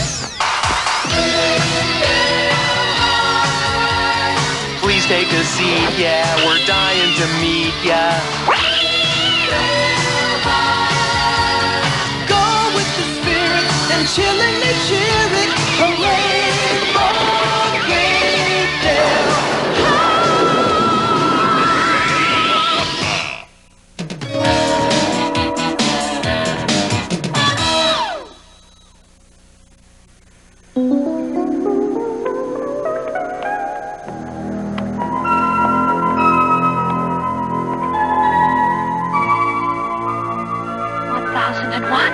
1002, 1000 and... Oh, Beast, my love, I've missed you terribly. And I you, my darling Trudy. Oh, your heart's pounding like a drum. Yes, my angel. It usually does after climbing a 100-story building. Trudy! It's my husband. And so as the Redcoats stormed up Bunker Hill, General Pittman turned to his Minutemen and uttered those immortal words. Get your hairy butt out of there, Beast! Oops. No, Cleo, I believe he said don't fire until you see the whites of their eyes. Am I interrupting something? Only your stupid soap opera, man. Trudy and the Beast. Cleo's in love with his hairy sissy. The Beast is not a sissy! Is too, man. Whoa! Hey, man! Stop the world! I want to get off! No problem, little dude. Like, make a left to Ecuador. I'm really hurt, Cleo. To think you'd rather watch some actor in bad makeup than me in an authentic Minuteman outfit? This outfit is you, darling, and I mean that from my heart. I'm sorry, Mr. Schneider, but you're wrong about Billy Headstone. He's a real monster actor. And a real hunk. I hear he's filthy rich, not to mention single. No money. So bourgeois. I still say Headstone's a sissy, man. Ah! That's enough, class. Hey, let me guess, Peach. You didn't know it was loaded, huh? I'm sorry, Cleo, but no soap operas during class. Aw, Mr. Schneider. I don't have a VCR, and this is the only time Trudy and the Beast is on. May I make a suggestion, Mr. Schneider, sir? Perhaps if Cleo wrote to Mr. Headstone, he might be persuaded to move the show's time period. Forget it, man. A big star like that hairball Headstone, he'll never answer a letter from Cleo. Zip your lip, paddlehead. I've got a letter to write. Hey, man.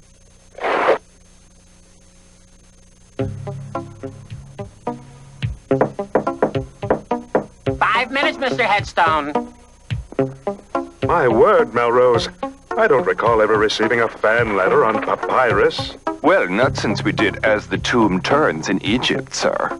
Oh, she's piercing me to the quick with her simple words. And to think such a gentle heart beats in the soul of a monster girl. It may be beyond my grasp to change the show's time slot for her, but I can at least write back to this girl, this sweet bud of youth who calls herself Cleo. For her, I must sacrifice a lock of fur. Melrose! As you wish, Mr. Headstone.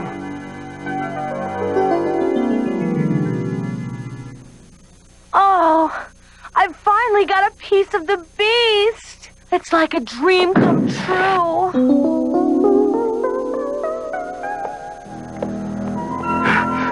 I've got to get to my sweetheart. Darling! Beast!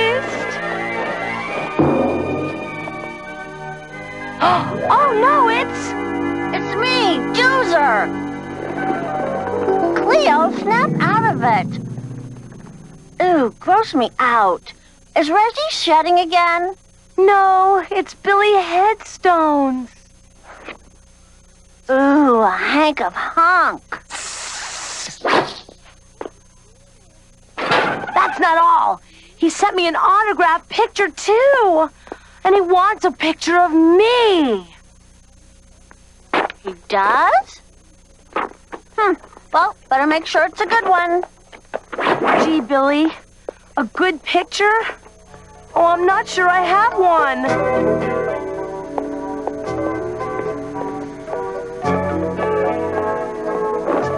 Oh, excuse me. Ah! Hey, you forgot your pictures. Oh, well.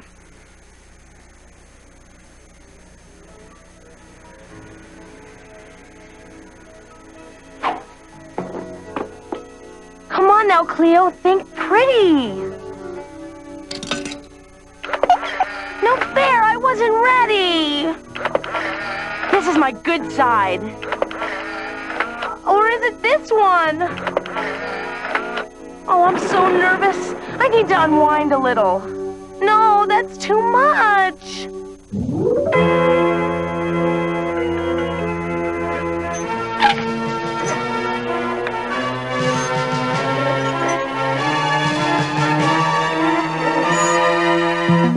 I can't believe it. I look awful. My life is over. Again. Come on now, this one has that Cleo cover girl look. No, my wrapping is way too loose. I give up, Cleo. I've seen every picture and they all seem fine to me. I need to find one just right for Billy Headstone. I'm sure you'll find the perfect picture. Uh-oh. Think I'd better go down and give Headmistress Crone a hand with the flag. Maybe my yearbook picture's better. Oh, I look awful here, too. Medusa sure looks great. Even her snakes are smiling. Billy will never know.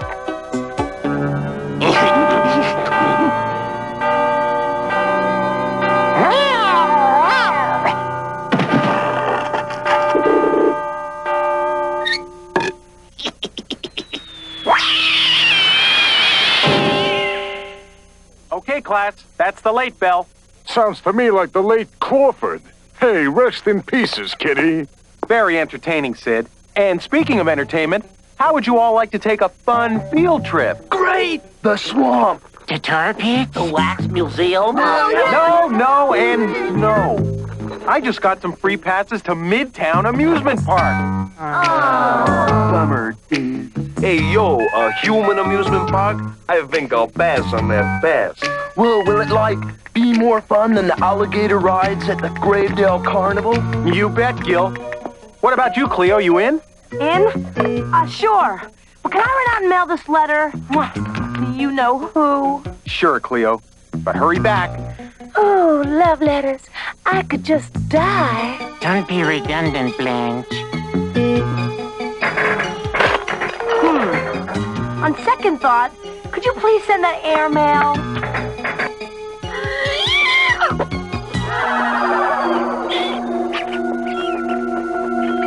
Cleo's got a boyfriend. Cleo's got a boyfriend. My dear Cleo, what beauty you bestow. I must meet her someday. Shall I send another lock of fur, sir? Somehow fur isn't good enough anymore. Do we not wrap early today, Melrose? Indeed we do, sir. Splendid. Then we shall pay a visit to my charming monster pen pal. Melrose, take a telegram.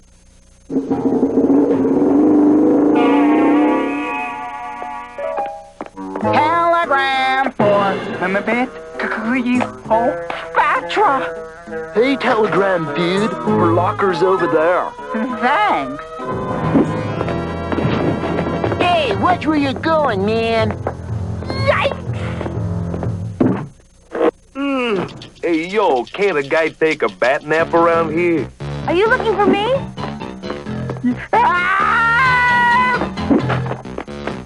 It's from Billy! He's coming to see me! He's coming to see... Oh, no. No, he's not. I sent him Doozer's picture. Oh, what am I gonna do? After these messages, we'll be right back. Mad balls. Gross for one, gross for all. We play with a mad ball. They're gross, funny, yucky. There's 8 holders. For 8 more mad balls. Snake bait, freaky fullback, splitting headache, lock lips, swine sucker, bruise brother, woof breath, fix face. We play with a mad ball. We play with a mad ball. Now 8 great mad balls are joined by 8 great more, sold separately from Ag Toys. Mad ball. Yo, Burgundy, chew on this. You'll never cut the mustard, mean winner! Food fight! Your history, Private Pizza! Pow! And your lunch!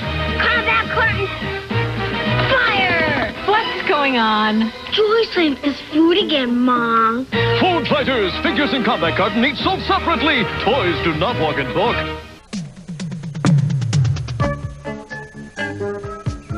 Into the bus, kids. Don't you just love amusement parks, Boneyard? I enjoy a good deep show, Schneider. Hey, aren't we missing Cleo and Doozer? Lieutenant Palumbo here. Now about these missing monsters, you mind if I take a look around? Why don't you just take a seat, Lieutenant? I'll go look for the girls.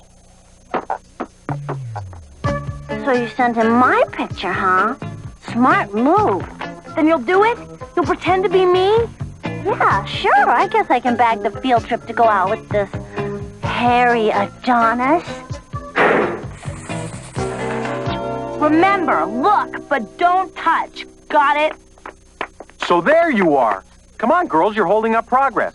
Sorry, Mr. Schneider. I don't feel very well. I'm not going. You're not? Gee, I'm sorry to hear that. Is there anything I can do? Nah, I'll be just fine. With Doozer here to look after me. Well, if you're sure you're all right. Feel better. Don't just stand there, Doozer. Billy Headstone could be here any second. And I've got to teach you how to be me. Cleo, get a life.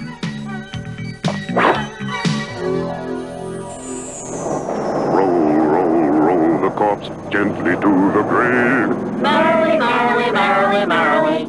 Say goodbye and wave. You weren't singing merrily, Schneider. Sorry to be such a party pooper, Boneyard. I was just thinking about Cleo and Doozer. There's something fishy going on. Sorry, Teacher D. Just having a snap. Hey, look, man. Isn't that Cleo's hairy heartthrob? My word, it is the beast. So that's what's going on. Boneyard, stop the bus! I'll meet you at the amusement park later. You take care of the kids. Who's going to take care of me? Now you got it? I'm a Scorpio. My favorite dead poet is Poe. I like long walks in the graveyard and here he comes. Now get lost. Ooh, a hunk of burning hunk. You must be. Yes, you are. Cleo! Ooh, anything you say. Tall, dark, and hairy. My, you're strong. Ooh, I'll pull her snakes out one by one. Ooh, P.U. Smells like a skunk died in these bushes. Oh, what are you doing here, Mr. Tutner? Just out for a stroll and a breath of fresh air. Phew, it used to be fresh air. Cleo, may I be so bold as to ask you to accompany me in a quiet stroll through the cemetery? Now that's corny. Ever heard of the Dead End Club? Well, no. Great! You're gonna love it! And get rid of that muddy rag. Ooh! I can't let that snake in the grass out of my sight! Oh, kids today are so frisky. And so are the cats. loses more lives that way. What's the damage? No charge! Gee, that was sure nice of him.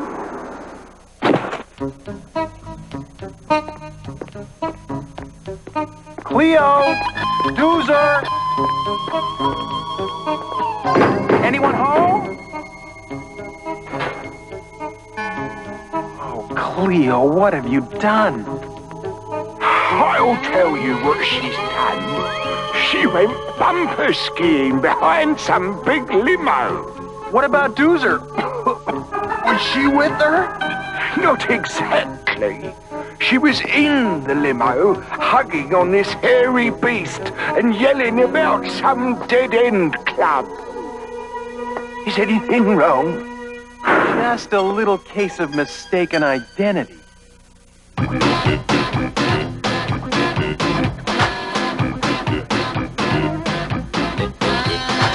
want in now, pal. Back in the line with the rest of the twerps.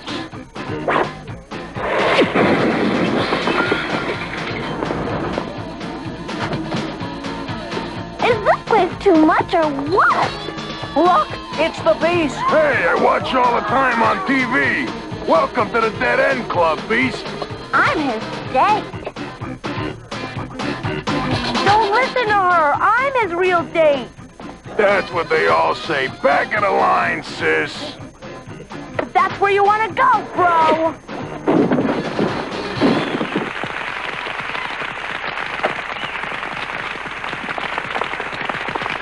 And now, Spuds, get out there and do the forbidden dance, the lobotomy. Oh, the lobotomy is my specialty. Cleo, you're not at all like your letters. I know. Isn't it great? Oh, that Doozer.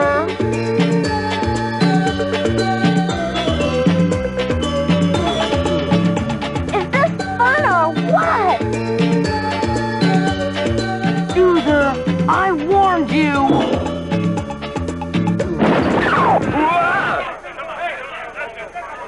Lay one stake on Billy and you're dead meat! Get a life, Cleo! Remember, I'm doing you a favor by showing this guy a good time! Oh, please, can I have your autograph? Back off, bimbos! This beast is mine!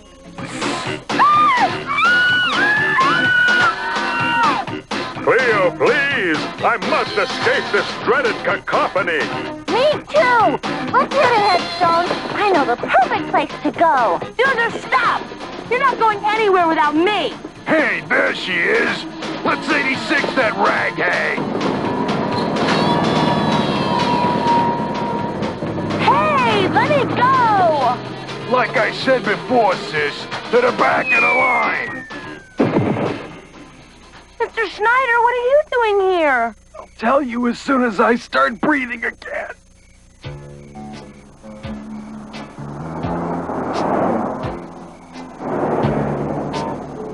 There's only one thing to do, Cleo. You've got to tell Billy Headstone the truth. You're right, Mr. Schneider. The truth has got to be easier than what I've been going through.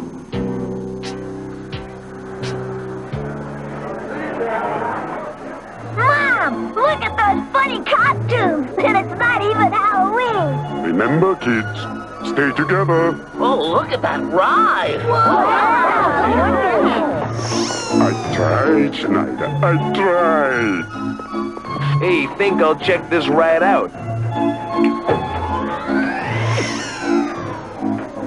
Hey, girls, this ride any good?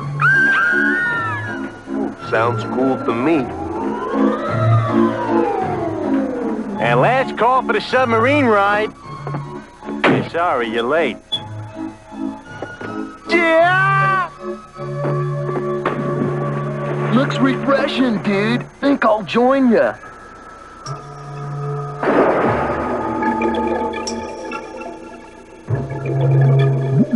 Wow, they've really improved this ride.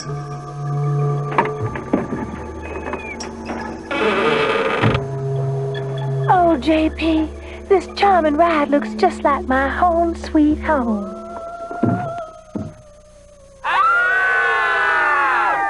Sounds like it too.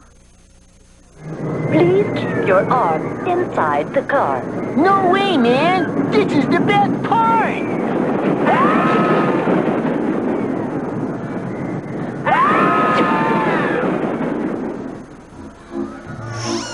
Cleo, what are we doing at an amusement park? It's fun. Besides, my friends are here, and I'll get a chance to show you up. Look, there they go! Oh, you are correct, Mr. Schneider, sir. This place is a blast. Yeah, right, this is go. great. Wonderful. You all feeling better, Cleo? Ask me after I strangle a few snakes. Isn't this the most fun? That's a matter of opinion. Cleo, I believe it's time to end this masquerade. Don't be a drag, Headstone. I'm having too good a time. Doozer, I want to call this whole thing off. It's too late, Cleo. Headstone's mine. Doozer! Maybe we should split. It's getting kind of crowded in here. Doozer, we need to talk. Not now, Schneider. I'm on a heavy day. Thought she might say that. Now for plan B. Get Doozer! Hey, what's the big idea? It's now or never, Cleo. Wish me luck. Bees! Are you all right? Perchance. Do I know you? No, but you ought to. I'm the real Cleo. Oh, it's such a beautiful night, Bees. Indeed. I just loathe the fact that I wasted most of it with an imposter. The real Cleo is one of a kind. Oh, they're so right for each other. Yeah, they're both boring. Come on, kids. Let them have a little privacy. Gee, they are a cute couple, though, aren't they? But before I depart, I want from the bottom of my heart to give you something to remember me by. Thank you, Melrose. What's this? Why, it's a videotape recorder, Cleo. Now you need never miss Trudy and the Beast. Oh, Bees. And now, my dear, I must bid you adieu.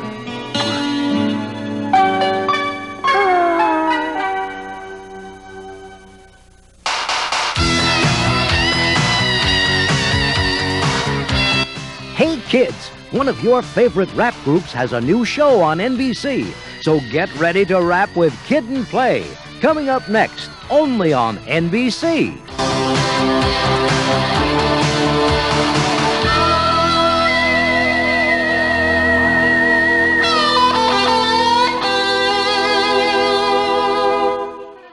After these messages, we'll be right back.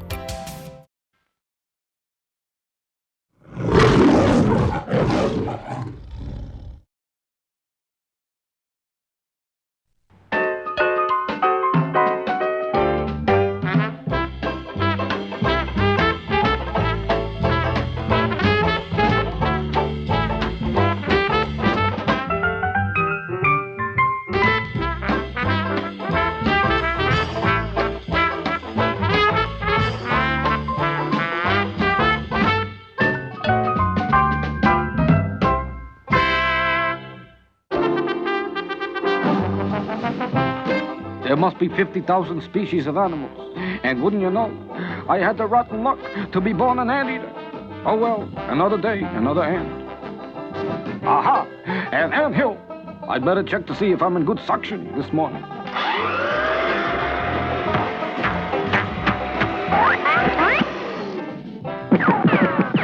So much for the warm-up, and now for the snack.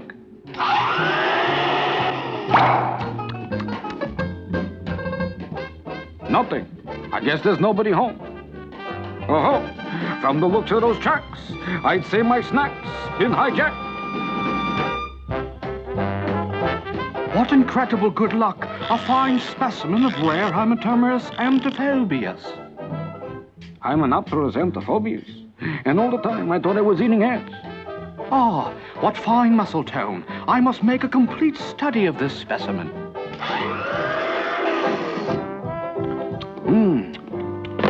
no, you don't. All right, now, cough that on. Oh, boy. That was like being in a dark cave during an earthquake. You crazy anteater. You almost ruined my whole experiment. And he almost ruined my whole body. Thank goodness the specimen appears to be unharmed. I'll let the little fellow relax while I prepare the next study. Yeah, I think I'll stretch my legs and look around. By golly, I'm beginning to like this setup. Besides, that scientist makes a pretty good bodyguard for my little rare body. I'm gonna take care of his little rare body personally. Hey, Aunt, I'm taking you out to lunch in my stomach.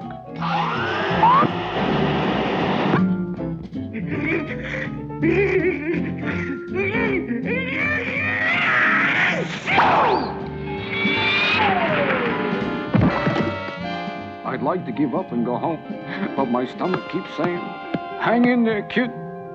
I'll leave the specimen alone with his food to find out what his diet consists of.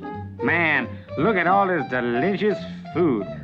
Strawberry jam, honey, and sugar, my favorite dish.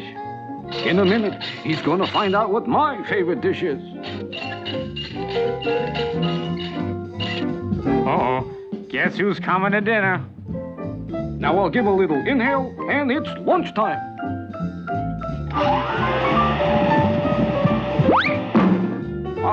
I got him. I guess all that food fattened him up a little.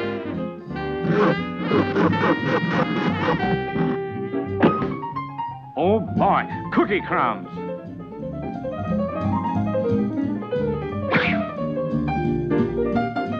Now I'm going to conduct a scientific experiment of my own. I want to see what it feels like to eat.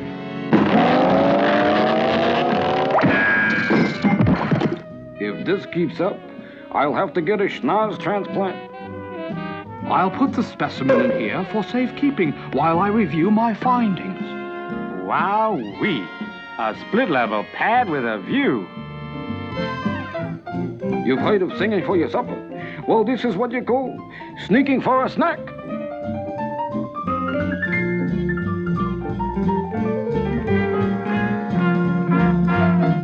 Nope, wrong specimen. Just like dining at the automat. Aha! And under glass. Don't go away. I think my stomach will agree. This is an emergency.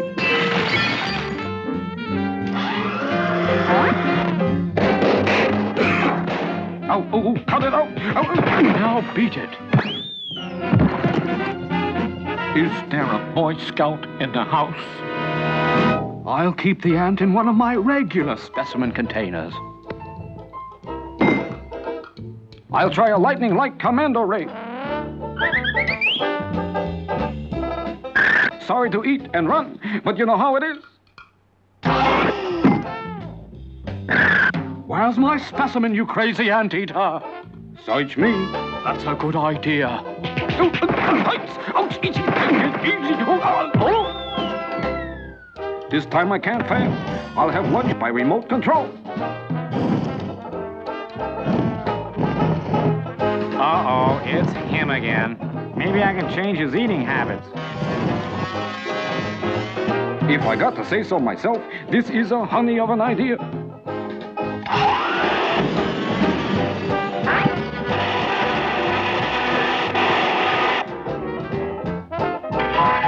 Oh, stop it, stop. Oh, get out. Come on, oh.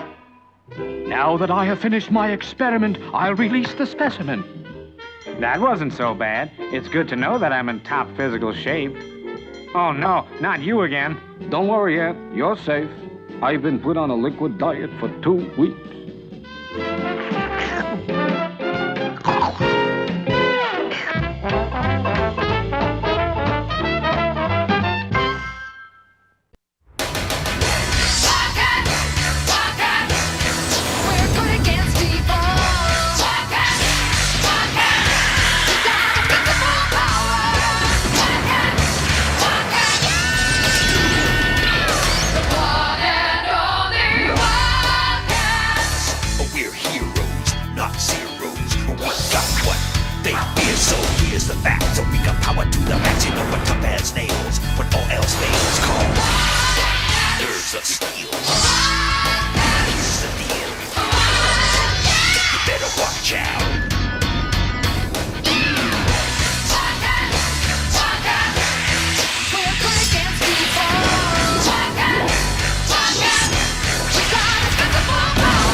sensors have picked up a Caribbean distress signal near the North Pole. And it's a safe bet that if we detected it, so did the Damonites.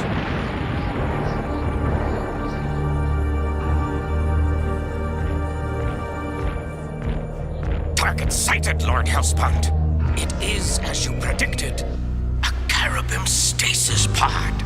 Then seize it, and quickly. That pod may contain useful Caribbean technology or artifacts. At once, Lord Hellspawn. Void was right. It's a stasis pod, and it's from our ancient Caribbean ship. Why would the Damonites want that old piece of space junk?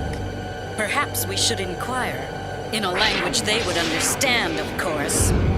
Let's roar, Wildcats! The Wildcats! Blast! They will regret this interference. Corellian, destroy them.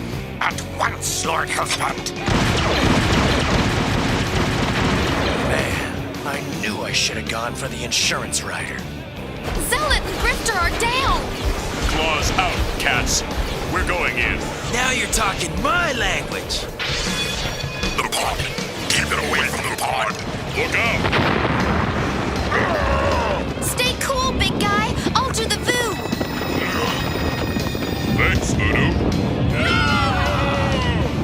They've got us pinned down. I'm not taking this lion down. Let's give them some of their own.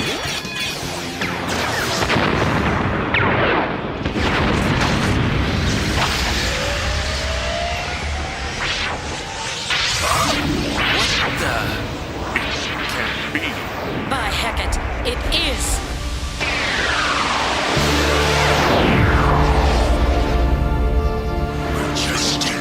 Majestic. After thousands of years, I live again. Not so long. Annihilate that Caribbean cur.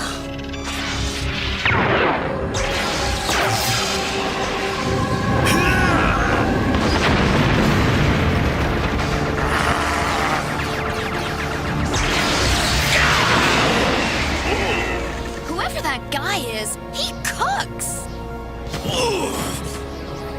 Carillion, grab that pod and let us be off. Hurry! At once, Lord Hellspawn. The oil tanks!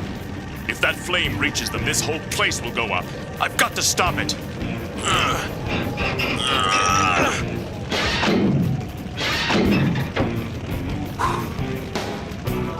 Submerge! Submerge! All speed!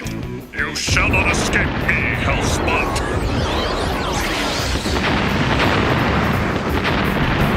It's going up. Hustle, people. Come on, cats. It has been a long time, Damonite. But victory will be mine. It is my destiny. Majestic, hurry!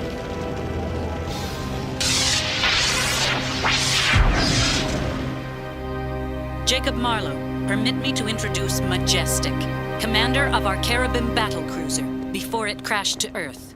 Pleased to meet you. Don't sweat it. Sorry to hear about the crash, by the way. It was my fault, I'm afraid.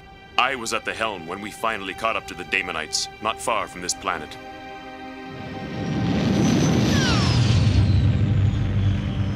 We damaged their engines, but our weapons were useless. We have the Damonites now. Ram them full speed, Mr. Hadrian. Sir, such a maneuver could damage our ship beyond repair. The Damonite ship is crippled. Should we not demand their surrender? No quarter, Mr. Hadrian. Finish them now. But... That's all I remember. The next thing I knew, we had crashed on Earth. For thousands of years, I have feared that my hesitation cost the Caribbean forces their greatest commander. But I am relieved to see you are alive, sir. As am I. Blessed. Locked. And our lasers will not penetrate Caribbean armor plate. Only a large gem-grade diamond drill could cut through this pod. Then get one. Dig off our ship immediately. Some of the circuitry contained in this pod could restore the beam of the flight. I'm on my way, Lord Hellspawn. Shall I leave the pod with you? No. I can still smell the stench of its cherubim makers. Take it to our storage facility and open it there. Yes, Lord. So, Majestic, my most hated enemy, you have returned.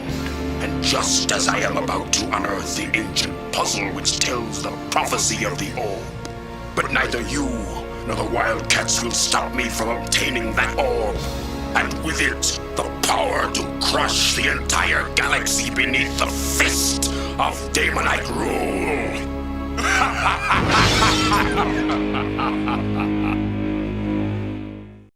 Stay right there. Another action-packed lineup of Saturday morning cartoon Maxout is coming up next. In the future, mighty dragons and warriors that fly join forces against evil. They're new Dragonflies posable action figures who pack a secret power, the power to fly. Wow, dragonflies really fly!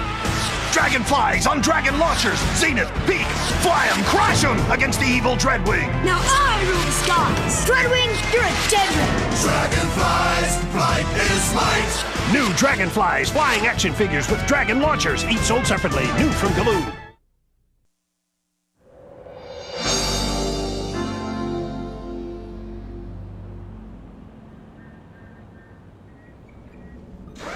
What is this thing we're building anyway?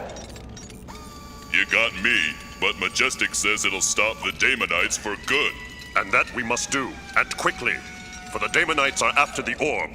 By Hecate, we should have known. Excuse me? What orb? Did I miss something here? The orb is a mystical object. Its power is beyond your comprehension. Well, thanks a lot. C.A.T.S speaks truth. The orb is a source of ultimate power.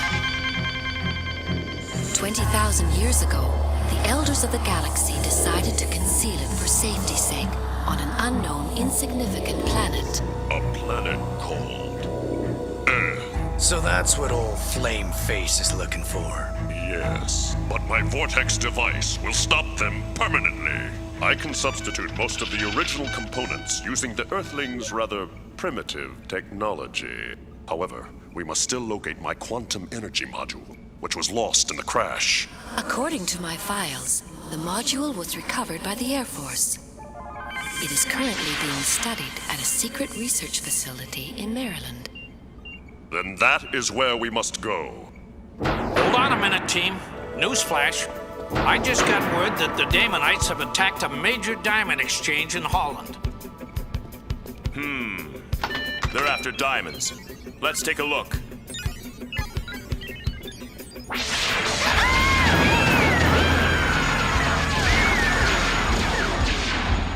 They have attacked one of the biggest suppliers in the world, but I don't think it's for cash.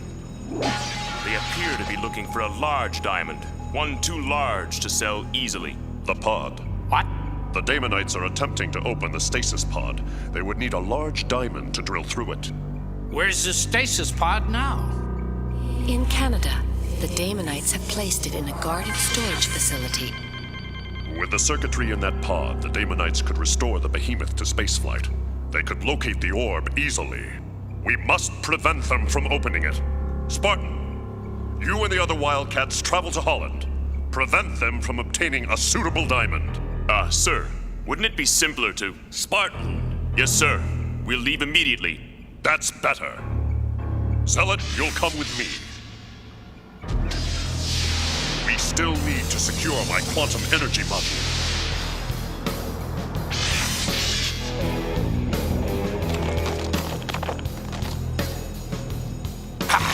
Perfect! This is the one!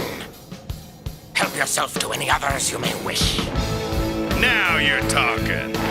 And we're interrupting. Shred 'em, cats! Man, this is my kind of party.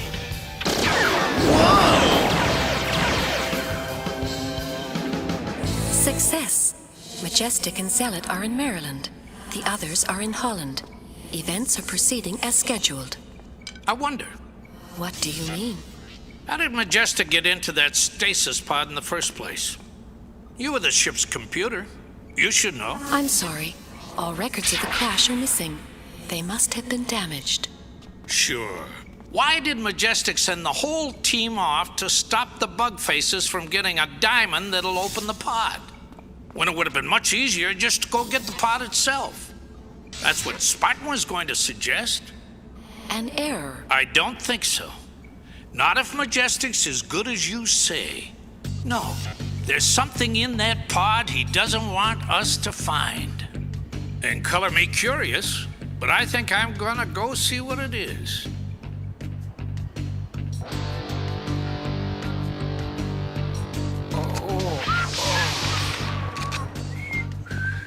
Freeze! What the? Whoa! Now, boys, I'm doing this for your own good. Here you go. Here's $1 million. Leave the country, change your names, and never come back. Good. Should keep away from Hellspawn's vengeance. Now, let's see what's in that pod. Oh, yeah.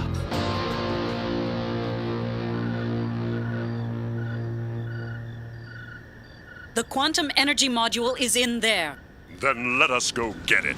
Wait! Hey! This is a restricted area! Whoa! Majestic, calm yourself. The way of the warrior does not include harming the innocent. They are mere humans. Obtaining the module is all that matters. I will not permit this. You cannot stop it. It is my destiny.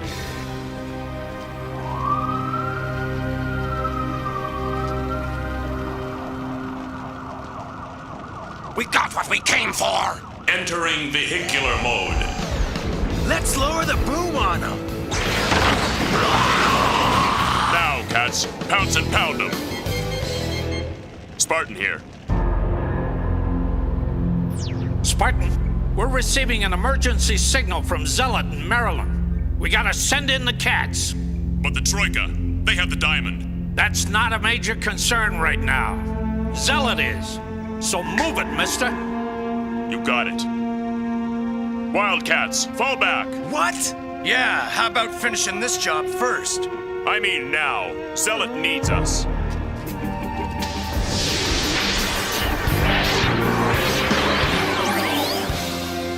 Let's go!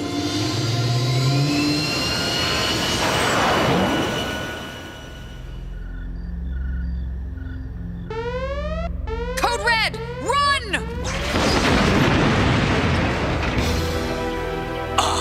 The quantum energy module.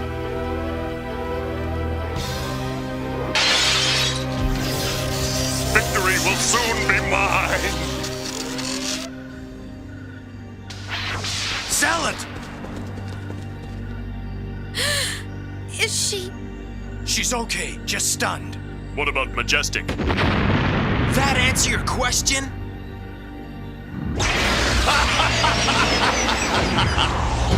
He hit the power core!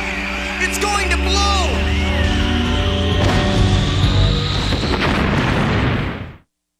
After these messages, we'll be right back. Watch while I tell you of an ancient war. On the side of evil, Hellspawn, ruler of the Daemonites. Against them, the Wildcats, the Cherubim Spark, and their cybernetic leader, Massive Crossbreed Maul. Metamorphing Warblade, Master Marksman Grifter, Fierce Warrior Zealot. Will they succeed and defeat Hellspawn? We're out of here. And only Wildcats from Playmates. Coming to my game today? No. You laugh, but I feel like a winner. Like Ken Griffey Jr. Because I've been practicing and eating Frosted Wheaties as part of my complete breakfast. Big League Crunch, great frosted taste. I'm gonna hit home runs and catch line drives. I'll be a hero. Mom and Dad will be crying. They'll be saying, why can't our daughter be this cool? Frosted Wheaties, winning is sweet. This whole place is about to go sky high. We have to get those people to safety.